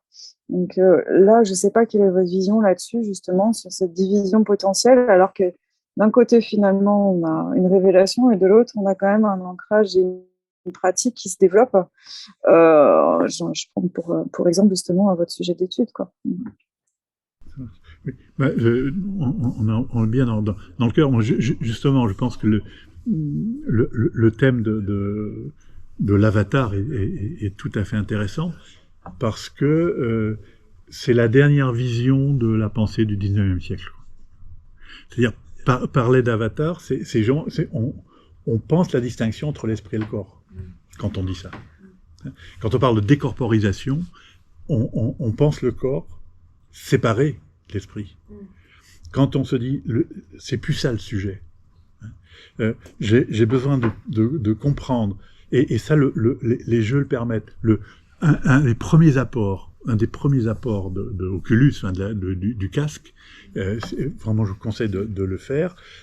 Vous prenez un jeu dans lequel vous êtes dans l'espace, et vous le prenez en FPS et en première personne. C'est-à-dire que vous voyez de vous. Il y a deux types de jeux. Il y a un jeu où je pilote un personnage, et puis il y a un jeu où je suis le personnage, et donc je vois mes mains, en gros. Hein. Et subjectif, tu vois que tes mains. Voilà les mains, et J'ai fait comme des classes de DRG. voilà les mains et un peu les jambes. Hein. Quand on est dans l'espace, on voit un peu les jambes. Et ce qui est extrêmement intéressant à ce moment-là, c'est que vous commencez à comprendre, parce que vous commencez à avoir des sensations dans les jambes. Hein. Il y a des effets de membres fantômes, en gros. Hein. Et donc, à ce moment-là, vous comprenez que vous êtes toujours avec des membres fantômes. C'est-à-dire que là, j'ai des sensations, mais les sensations qui sont là, elles sont fabriquées dans ma tête. Elles ne sont pas fabriquées là. Hein. Et donc, cette expérience-là, je crois, est très pédagogique pour comprendre, pour essayer de concevoir une autre relation que cette séparation qu'on a fait entre un esprit qui est séparé du corps, hein, qui est une incompréhension par Pythagore de la tradition chamane. Ça a 2300 ans, hein, ce problème. Mais comprendre ça, je pense que c'est un vrai apport du dispositif. Donc, tout ce qui est les avatars, etc., c'est je vais me faire des ennemis, parce que c'est la pensée dominante pour sur le métavers, c'est de la pensée du 19e siècle. On est au-delà de ça déjà, je pense.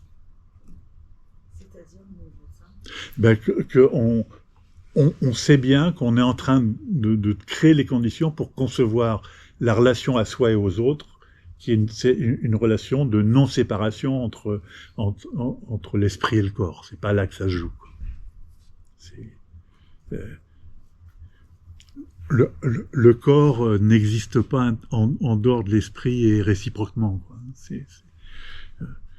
Alors on peut être plus lemnitien, on peut être, je pense que là, c'est en train, ce genre de mécanique vont permettre de faire maturer l'évolution et la représentation de l'humain sur lui-même, je pense. Oui, à cet égard, si je peux me permettre, je me tourne vers Dakota.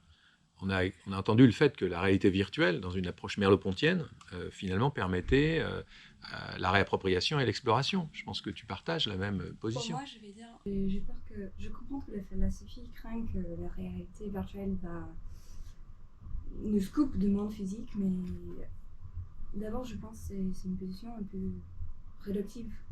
En fait, dans la philosophie traditionnelle, par exemple, l'argument de Heidegger, on voit toujours la technologie, c'est un peu négatif, ça va couper notre relation avec le monde. Et je comprends avec les connexions entre le métaverse et l'addiction, la drogue, c'est un peu la même idée, on va être coupé de notre monde physique. Mais je pense d'abord que réalité virtuelle, il y a une notion corporelle, c'est le corps. Le mouvement de corps qui donne l'expérience, une dimension de réalité. Alors pour moi, il n'y a pas cette rupture entre corps et esprit. Mais je veux aussi dire que je pense qu'il y a beaucoup de possibilités, réalité virtuelle, il y a des possibilités de voir des expériences réelles, des vraies relations, des vraies expériences qui ne sont pas juste pour échapper le monde. Mais qui peut être une vraie expérience d'une autre type d'expérience, une expérience de bétail, une expérience d'une histoire. Et je pense que c'est vraiment important de ne pas juste avoir une perspective que toutes les expériences sont les mêmes. Parce que moi, je pense que toutes les expériences, l'expérience de jeux vidéo, l'expérience de réalité virtuelle, l'expérience de... et ça peut être très différent. Et même le concept de metaverse, c'est un concept général, mais en fait, c'est un peu une failure. Je ne sais pas comment dire ça. Un échec. En fait, sur les entreprises, ils ont dit on va créer quelque chose, et finalement, les images, ils ont montré, il y a un an, ça n'a pas marché comme ils ont pensé. Et il y a des problèmes de vraiment avoir quelque chose qui est lié entre entreprises parce qu'ils ne peuvent pas travailler ensemble. Et il y a des problèmes où l'expérience c'est pas super intéressante. Alors, pour moi, on doit vraiment être... on doit comprendre qu'il y a des vraies limites pour l'expérience. C'est pas que maintenant on a déjà une métaverse qui marche hyper bien et on va tous être accro à la métaverse, c'est pas comme ça, c'est une fiction. Et je suis pas convaincue que ça va exister. Mais il y a déjà des problèmes par exemple en Japon, ils ont du mot Ataku, les gens qui sont en fait, ils ont des passions pour un sujet et cette passion, ça pousse contre le monde du tout. Par exemple, jeux vidéo, mais ça peut aussi être un manga, ou ça peut être un animé, ou ça peut être un train. Et en fait, le metaverse, c'est pas la seule façon d'être accro, avoir une passion. Bien sûr. Et je pense que ça reste quand même vraiment différent qu'une addiction à la drogue ou le monde qui est des drogues qui ça construit. Désolée pour le français, pour exprimer tout rapidement, c'est pas trop facile. Non, sur la variété, je rebondis sur un point que je n'ai pas tout développé. Il se trouve que par hasard, je suis un peintre et je suis un peintre dans la tradition chinoise. Et ce qui m'a frappé, c'est que d'un point de vue esthétique, tout ce qui est sur le métavers et tous les jeux vidéo, c'est des couillonnades californienne, façon, pareil, fin 19e. C'est-à-dire qu'on recherche sur la lumière, etc.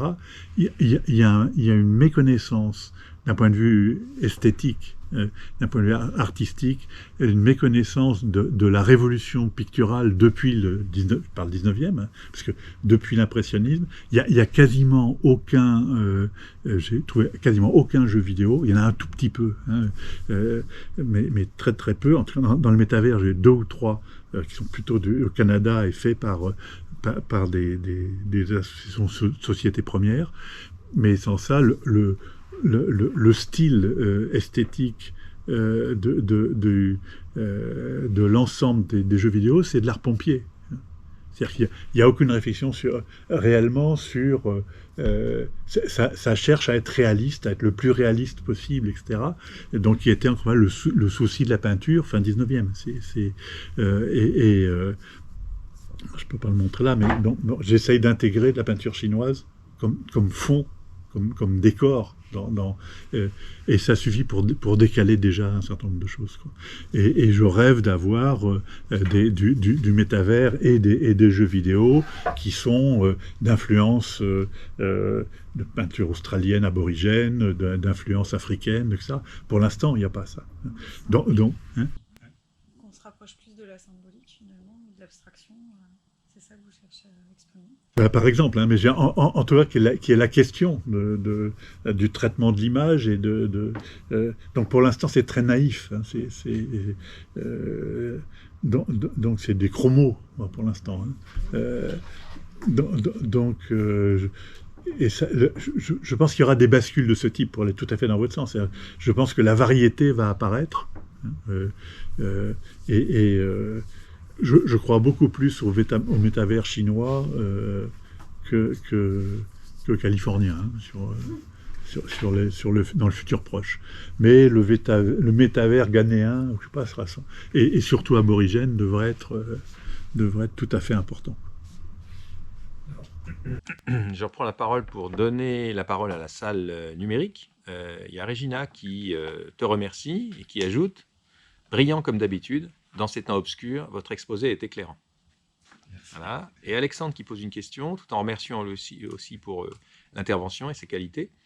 Tout d'abord une remarque, j'avais écouté une analyse très critique du métaverse qui anticipait l'échec du projet, ce que le désistement de Meta semble d'ailleurs montrer.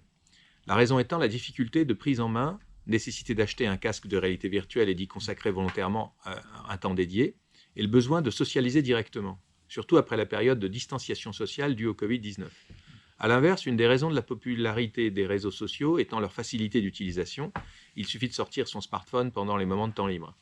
Par réaction à nos générations accros au virtuel et au numérique, nos générations, donc peut-être Alexandre qui n'a pas 30 ans, je crois, parle pour lui aussi, le nous est inclusif, par rapport à des gens plutôt de notre âge. Par réaction à nos générations accros au virtuel et au numérique, on pourrait donc imaginer que des futures générations soient au contraire davantage dans la socialisation directe. Ma question est donc la suivante.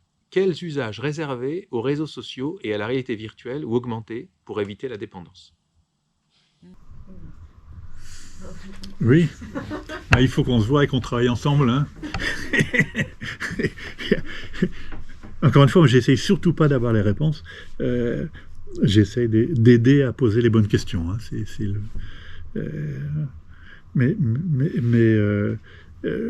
En tout cas, je suis d'accord pour poser la question en ce terme-là. Ça veut rien dire de parler pour aller aussi dans le sens de ce que vous évoquiez. Ça veut rien dire de se poser la question du métavers. C'est pour quel usage et quels sont les usages intéressants, quels sont les usages problématiques. Pour les usages problématiques, qu'est-ce qu'on peut mettre en place comme alerte, comme relais, etc. Hein. C'est en tout cas de commencer à avoir un peu de finesse pour ne pas sombrer dans le journalisme. Dans le métavers, je ne sais pas ce que c'est. Je commence à savoir ce que c'est que tel et tel logiciel. Je commence à voir un peu leur capacité, leurs limites, et puis quels ingrédients on pourrait mettre. Et donc, je suis tout à fait d'accord sur la bonne question, c'est quel usage? Quel usage, quel mésusage? Si je peux. Moi, je voulais juste rebondir sur ce qui avait été dit juste un petit peu avant avec Dakota, justement sur le réalisme. C'est vrai que le réalisme est souvent mis en avant lorsqu'il s'agit de... je crois que j'ai pas activé mon micro. Lorsqu'il s'agit de réalité virtuelle, parce qu'on veut vendre ça, on veut vendre une immersion en fait. Et l'immersion, il faut qu'elle soit réaliste. Il faut qu'il y ait une sorte de déplacement de l'esprit. Tout à l'heure, vous parliez de corps, l'esprit ne pouvait pas exister sans le corps. En fait, il y a une sorte de déplacement du corps. C'est-à-dire le corps passe du monde physique au monde numérique, calculé. Voilà. Mais ce n'est pas souvent le cas dans les jeux vidéo. C'est-à-dire qu'il y a des jeux vidéo où on essaye d'imiter la réalité, qui sont ultra réalistes, ou qui se veulent ultra réalistes, mais d'autres qui abordent une esthétique un peu particulière, par exemple de peinture. Je pense notamment au jeu Okami, qui reprend un peu la peinture japonaise, ou d'autres jeux qui sont un peu cartoonés, voilà, qui imitent un style cartooné. Donc c'est pas souvent... Non, je suis d'accord, je ne pas fait comprendre. Moi, c'est pas au niveau des jeux, c'est au niveau des efforts de développement des logiciels. Où tout est orienté sur être toujours plus réaliste, alors que c'est pas l'objet. C'est pour ça que je dis ça ressemble à la peinture du 19e, où il fallait absolument être plus réaliste, et il a fallu la rupture impressionniste, puis surréaliste, en disant, mais c'est pas le sujet. Donc, je suis d'accord. Je pense que c'est un nouvel écran, en fait. C'est-à-dire qu'au lieu d'avoir un écran qui symbolise ou qui souligne la distance qu'il y a entre le corps et l'image, qui demande à être dans laquelle on veut s'immerger, il y a ce nouvel écran qui nous plonge. J'avais parlé la dernière fois d'immersion forcée, c'est-à-dire qu'on est obligé de rentrer dedans. Et je pense que c'est ça un peu l'objet de la réalité virtuelle, mais qui reste ultra limitée. Moi, je la trouve pas si immersive que ça. Parce que justement, tout à l'heure, vous parliez Dakota parle souvent d'immersion à la première personne, first person, voilà, perspective. Et je trouve justement que dans la réalité virtuelle, on voit les mains, mais sans l'avant-bras par exemple. Des fois on voit pas les jambes. Et moi je trouve que c'est une sorte de mur, de frein, de limite à l'immersion. Et donc voilà. C'est pour ça que je recommande les quelques-uns qui sont où on est dans l'espace, parce qu'on a une partie du corps un peu plus large, quoi. Mais juste pour cette sensation-là, quoi. Voilà. C'est-à-dire que si le but de la réalité virtuelle était de faire vivre une expérience peut-être, ce serait une expérience limitée. Tout à fait. Je veux répondre un peu à la discussion que Alexandre a commencé. En fait, je suis vraiment intéressée parce qu'il y a plusieurs personnes nous avons discuté la réglementation de la dépendance pour la réalité virtuelle, pour le metaverse, pour même les réseaux sociaux. Mais je trouve ça hyper intéressant parce que, en fait, est-ce qu'on parle de réglementation, par exemple, pour radio, télévision? C'est qui va... C'est un peu paternalistique, je trouve ça un peu drôle. C'est le gouvernement qui va faire ça ou qui décide c'est quoi une activité qui est bon? Qui décide ça? Parce que moi je lis énormément, mais si c'est le gouvernement qui décide tu ne peux pas lire plus que 2 heures, ou non, parce que les philosophes ils aiment bien lire, mais les philosophes ils n'aiment pas les réalités virtuelles. Je trouve ça un peu qui décide quand une activité est négative ou positive.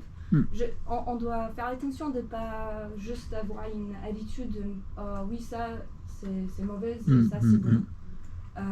Parce que je pense qu'il y a moi aussi, je pense, je ne serais pas contente si mon frère, par exemple, s'il habite 24 heures dans le monde virtuel, mais il y a des façons différentes de vivre dans un monde différent que des autres et pas faire quelque chose qui est négatif.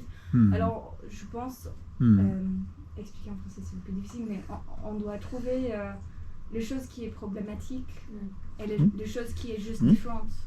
Et faire attention de ne pas mélanger les deux. C'est ce que j'ai essayé d'expliquer. Ouais. Mais pour la réglementation, je trouve ça un débat hyper intéressant parce que je pense toujours quand il y a une nouvelle technologie, il y a des gens qui demandent on doit avoir des réglementations, on va avoir des problèmes, et c'est possible, mais c'est juste Si vous me permettez, hein. Ouais. J'en appelle, moi, dans cette chaire, à ce que vous vous souvenez, toutes et tous, ce que j'appelle l'éthique des usages de l'IA. L'éthique des usages de l'IA, UX, AI Ethics, vise à mobiliser des communautés de parties prenantes autour d'avis, par exemple, qui seraient rendus dans des évaluations technologiques et sociales participatives, avec, en effet, ne pas laisser tel ou tel acteur, ici les ingénieurs informaticiens, là les responsables de l'État, ne pas laisser des acteurs dans des populations homogènes prendre des décisions qui concernent tous les usagers, et impliquer le plus possible des usagers avec une connaissance technique. Voilà. C'est ça le sens de l'éthique des usages de l'IA. Parce qu'en effet, le paternalisme, qu'il soit d'origine technique ou institutionnelle, est tout à fait préoccupant. C'est juste ce que je voulais dire. Donc je suis parfaitement d'accord en tant que responsable de la chaire.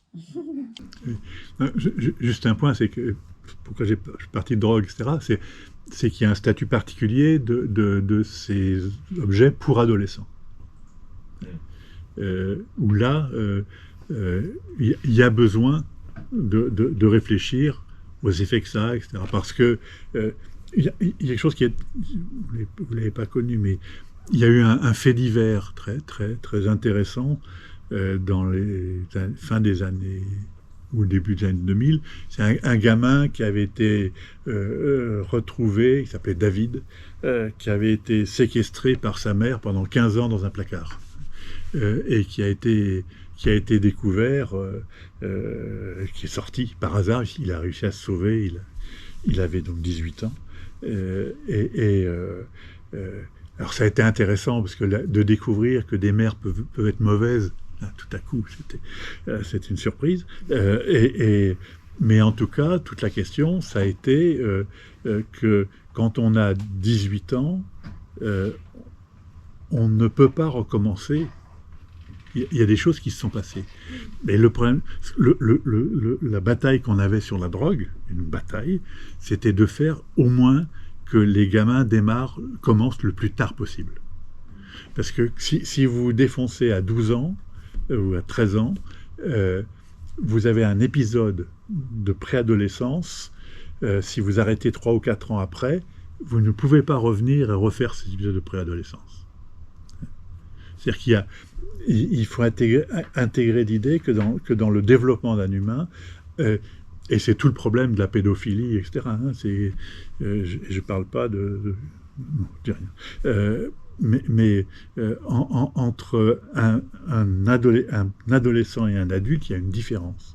Et donc, il y a la préservation de la liberté de pensée de l'adolescent est cruciale.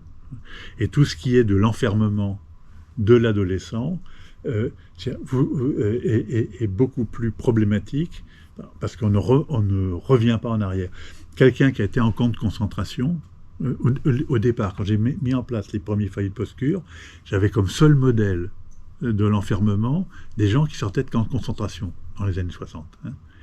Et on s'était rendu compte à ce moment-là que les gens qui avaient été adultes en camp de concentration n'avaient pas gardé de bons souvenirs, mais ça allait.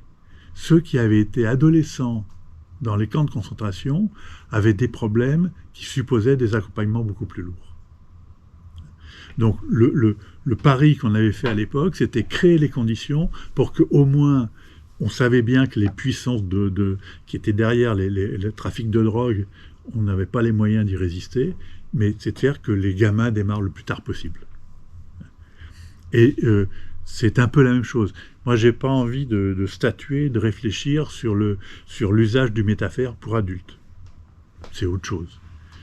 Mais réfléchir sur le statut de l'usage du métavers pour les adolescents, qui sont pour l'instant la cible principale, oui, il y a besoin de réfléchir. Et il y a une responsabilité sociale, oui. Et je ne veux pas, comme je le disais, que ce soit l'affaire de quelques-uns, mais que ce soit l'ensemble du corps des autorités légitimes qui réfléchissent par rapport à ça.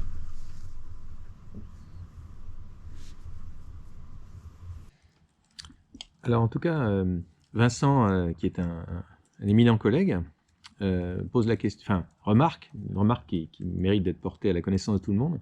Il faudrait voir comment faire une transcription de cette conférence, avec les quelques améliorations nécessaires à la fluidité par rapport au pur mot à mot, je pense qu'elle serait utile comme source pédagogique de première importance. Alors, ça honore ta pensée, mais enfin, je sais que tu n'aimes pas faire des manuels, donc c'est embarrassant, là. Alors, je suis étonné de voir que les jeunes immergés et connaisseurs de ces questions ne s'expriment pas. Peut-être ça vous accueillait un peu à froid, l'histoire finalement de l'addiction, non, Ambre? Oui, alors moi, ça me fait penser à beaucoup de choses. En fait. Oui. Tu peux bien tirer le micro. En fait, je trouve que j'ai fait ma thèse sur les questions de la téléprésence. Et téléprésence, pas en virtuel, justement, mais comme transfert, justement, de corps, de la distance. Et c'est vrai que c'est un peu confus, justement, parce que vous avez cité beaucoup de références que je ne connaissais pas du tout, justement, dans le domaine de l'addiction et voilà, il y a des choses à processer, on va dire, mais c'est vrai que tout ce que autour de la question justement de la recherche de réalisme, justement, je trouve que c'est vraiment des questions qui s'étaient posées avec et c'est vrai que je me rappelle que finalement les gens qui allaient vers des modèles non réalistes c'était justement les Japonais, par exemple. Ils disaient mais puisque de toute façon on a une machine qui va entre les deux, on peut faire des fictions, justement des fictions acoustiques par exemple, où il ne s'agit plus de retransmettre le son parfaitement, il s'agit au contraire de permettre aux gens d'entendre autre chose, en fait. Donc, voilà, c'est un peu ce genre de choses. Oui, moi j'avais une provocation, si tu me permets, sur le fait que sur le côté un peu créer des usages qui soient utiles, hein, tu vois, éducatifs. Pourquoi pas aller plus loin dans l'inutilité, en fait, c'est-à-dire de se dire on pousse jusqu'au bout. Dans l'histoire quand même d'intégration des innovations technologiques, on l'a vu que systématiquement, c'était pas l'utile qui se diffusait, c'était la dimension inutile. Le téléphone, les militaires l'avaient inventé, et c'était les discussions futiles, inutiles des femmes, des militaires, qui a fait que ça s'est diffusé. Donc, c'est jamais pour des questions d'utilité sérieuse que les innovations se diffusent. Donc, plutôt que d'être sur la piste, en fait, du soyons utiles, pourquoi pas pousser encore plus la folie de l'inutilité politique, c'est-à-dire qu'on soit vraiment dans un monde onirique qui propose une réelle alternative qui serait du paradigme de l'inutilité, justement. Ouais, voilà. Donc, mais bon, c'est une... C'est quel point de vue, c'est inutile. Parce que... Et politiquement, ça sert à quoi justement, c'est-à-dire de sortir du paradigme de l'utilitarisme qui sert, que ce soit pour politique ou... Alors, parce que c'est vrai que les industries culturelles, elles ont surfé sur ça quand même. Au départ, Instagram, on s'est dit, c'est totalement inutile. TikTok, pareil, c'est inutile. Donc, moi, alors, pourquoi ne pas surfer sur cet élan d'inutilité en faisant quelque chose qui soit vertueux, un inutile qui soit vertueux. Mais bon, c'est peut-être une provocation inutile. Non, ça rebondait avec quelque chose qu'on n'a pas du tout... Pardon. Avec quelque chose qu'on n'a pas du tout abordé. Là, moi, je travaille beaucoup sur le rêve. Et j'essaye d'éclairer ces réflexions-là, de cet objet et de cette pratique, avec ce que l'ensemble des traditions ont pensé sur le rêve, avec donc cette ambiguïté, le rêve utile ou inutile. C'est profondément utile parce que c'est un décollement de l'utilité première, quoi. Et donc c'est quelque chose du même ordre, quoi. C'est in fine, le rêve est ce qui est le plus utile, parce qu'il décale, il décolle. Donc c'est un peu du même ordre. Donc je suis d'accord avec toi, aller vers l'inutile, ou en tout cas, je crois qu'il y a je vais dans ton sens sur le piège que je vois pour l'instant de vendre le développement dans le monde de l'entreprise, de vendre le développement du métavers pour faire des formations techniques. Bon, et ça, bon, c'est ce qu'on veut. C'est pas ce qui me semble le plus intéressant. Et effectivement, parce que ce dont manque pour accompagner depuis des dizaines d'années des équipes dirigeantes, c'est pas de formation utile.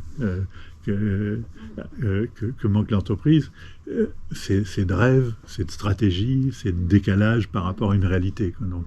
Donc Ouais, parce que je m'excuse, je ne veux pas non plus prendre la parole.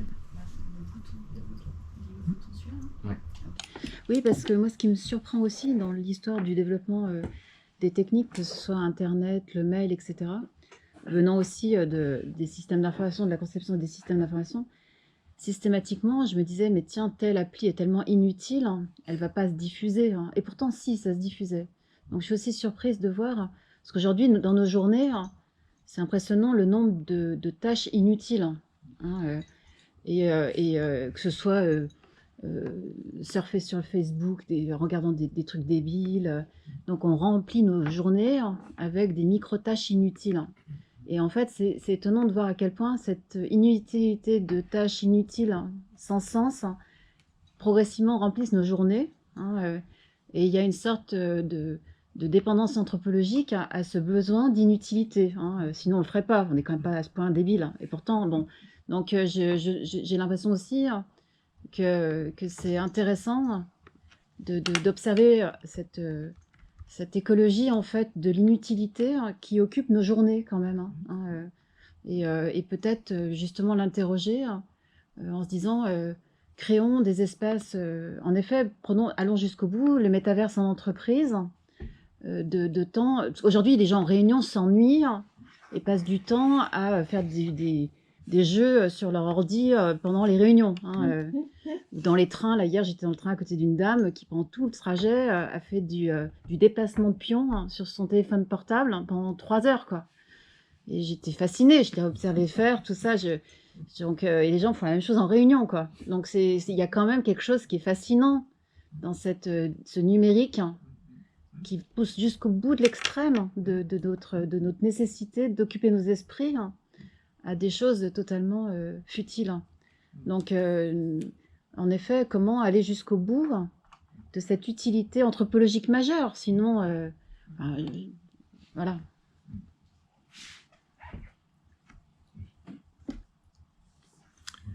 Y a-t-il encore Cédric?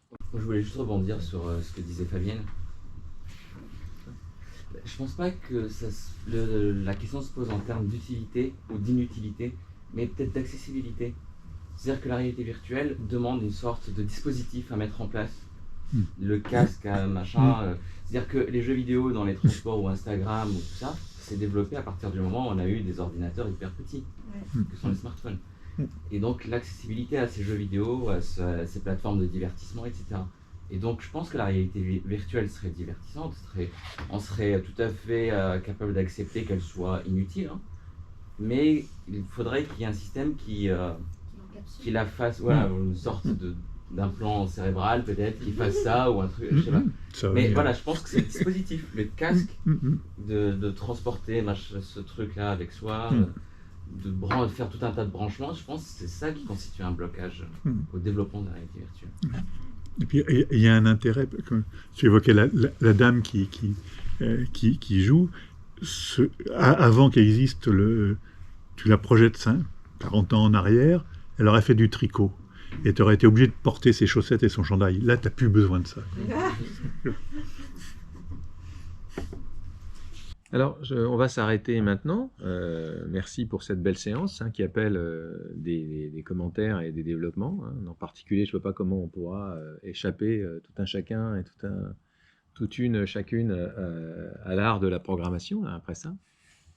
Voilà, donc on n'a pas le droit de passer à côté de cette, disons, exigence d'une discipline personnelle sur le plan d'une prise en compte de la culture technique.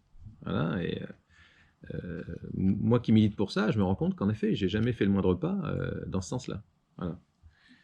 Voilà, donc essayer de coller aux technologies qui sont les nôtres pour ne pas en être la victime, quoi. Voilà. Connaître la coulisse, l'envers du décor, afin de mieux y évoluer et d'ailleurs de mieux transmettre une pédagogie adaptée, une éthique appropriée, etc., quoi. Voilà, donc merci, c'est une salutaire leçon qui nous vient en effet de l'addiction profonde. Ça, c'est un point qui n'avait jamais été souligné par aucun de nous, faute de compétences. On s'en souviendra, je pense, c'est intéressant et important. Voilà. Alors, donc, bon, je voudrais terminer en disant, en vous rappelant, vous informant des suites de nos activités. On a, dans le cadre du programme Dispositif IA et Pouvoir, l'ouverture d'une nouvelle série là, que j'ai voulu. Alors, ce programme Dispositif Pouvoir et IA, je le rappelle, je l'anime avec Eugène Favier-Baron, qui est chercheur doctorant dans la chaire.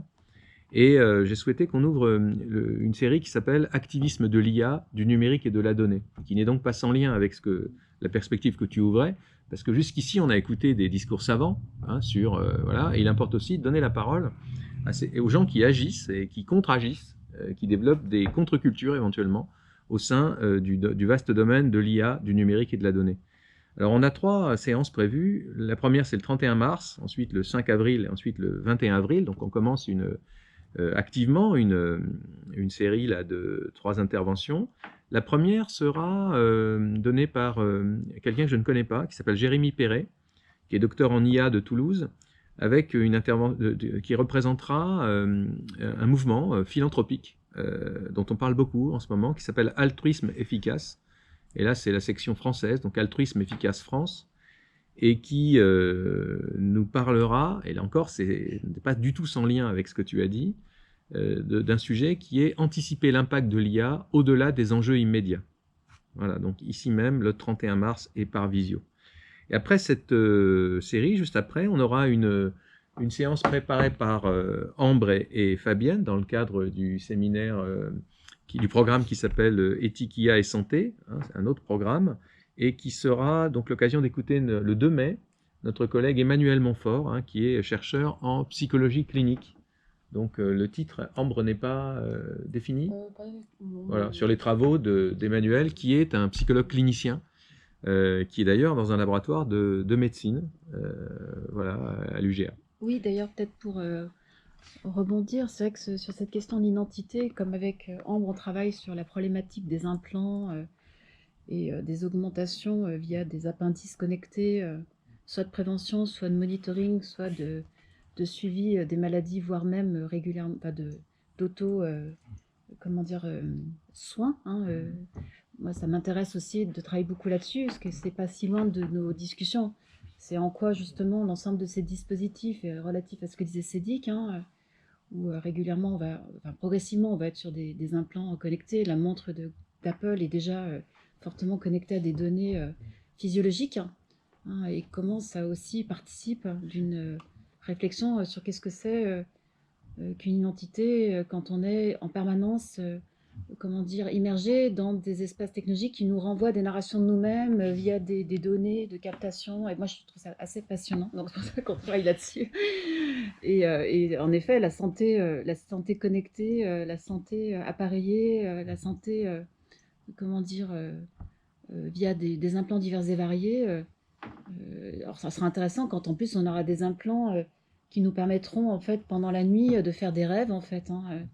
Donc, des beaux rêves. On programmera le soir le rêve via son implant. Ça sera on peut magnifique. revendiquer la nécessité du cauchemar. Ouais, voilà. Donc, c'est aussi via une autre, alors peut-être un peu plus dans le terrain, mais quand même, moi, derrière, c'est des vraies questions anthropologiques qui ne sont pas si loin de ce qu'on est en train de traiter aujourd'hui. Alors, Tiana te remercie de nouveau, et on pourrait, dit-elle, faire certaines prochaines présentations dans des univers métaversiques. Et Dominique pourrait nous inviter dans son espace.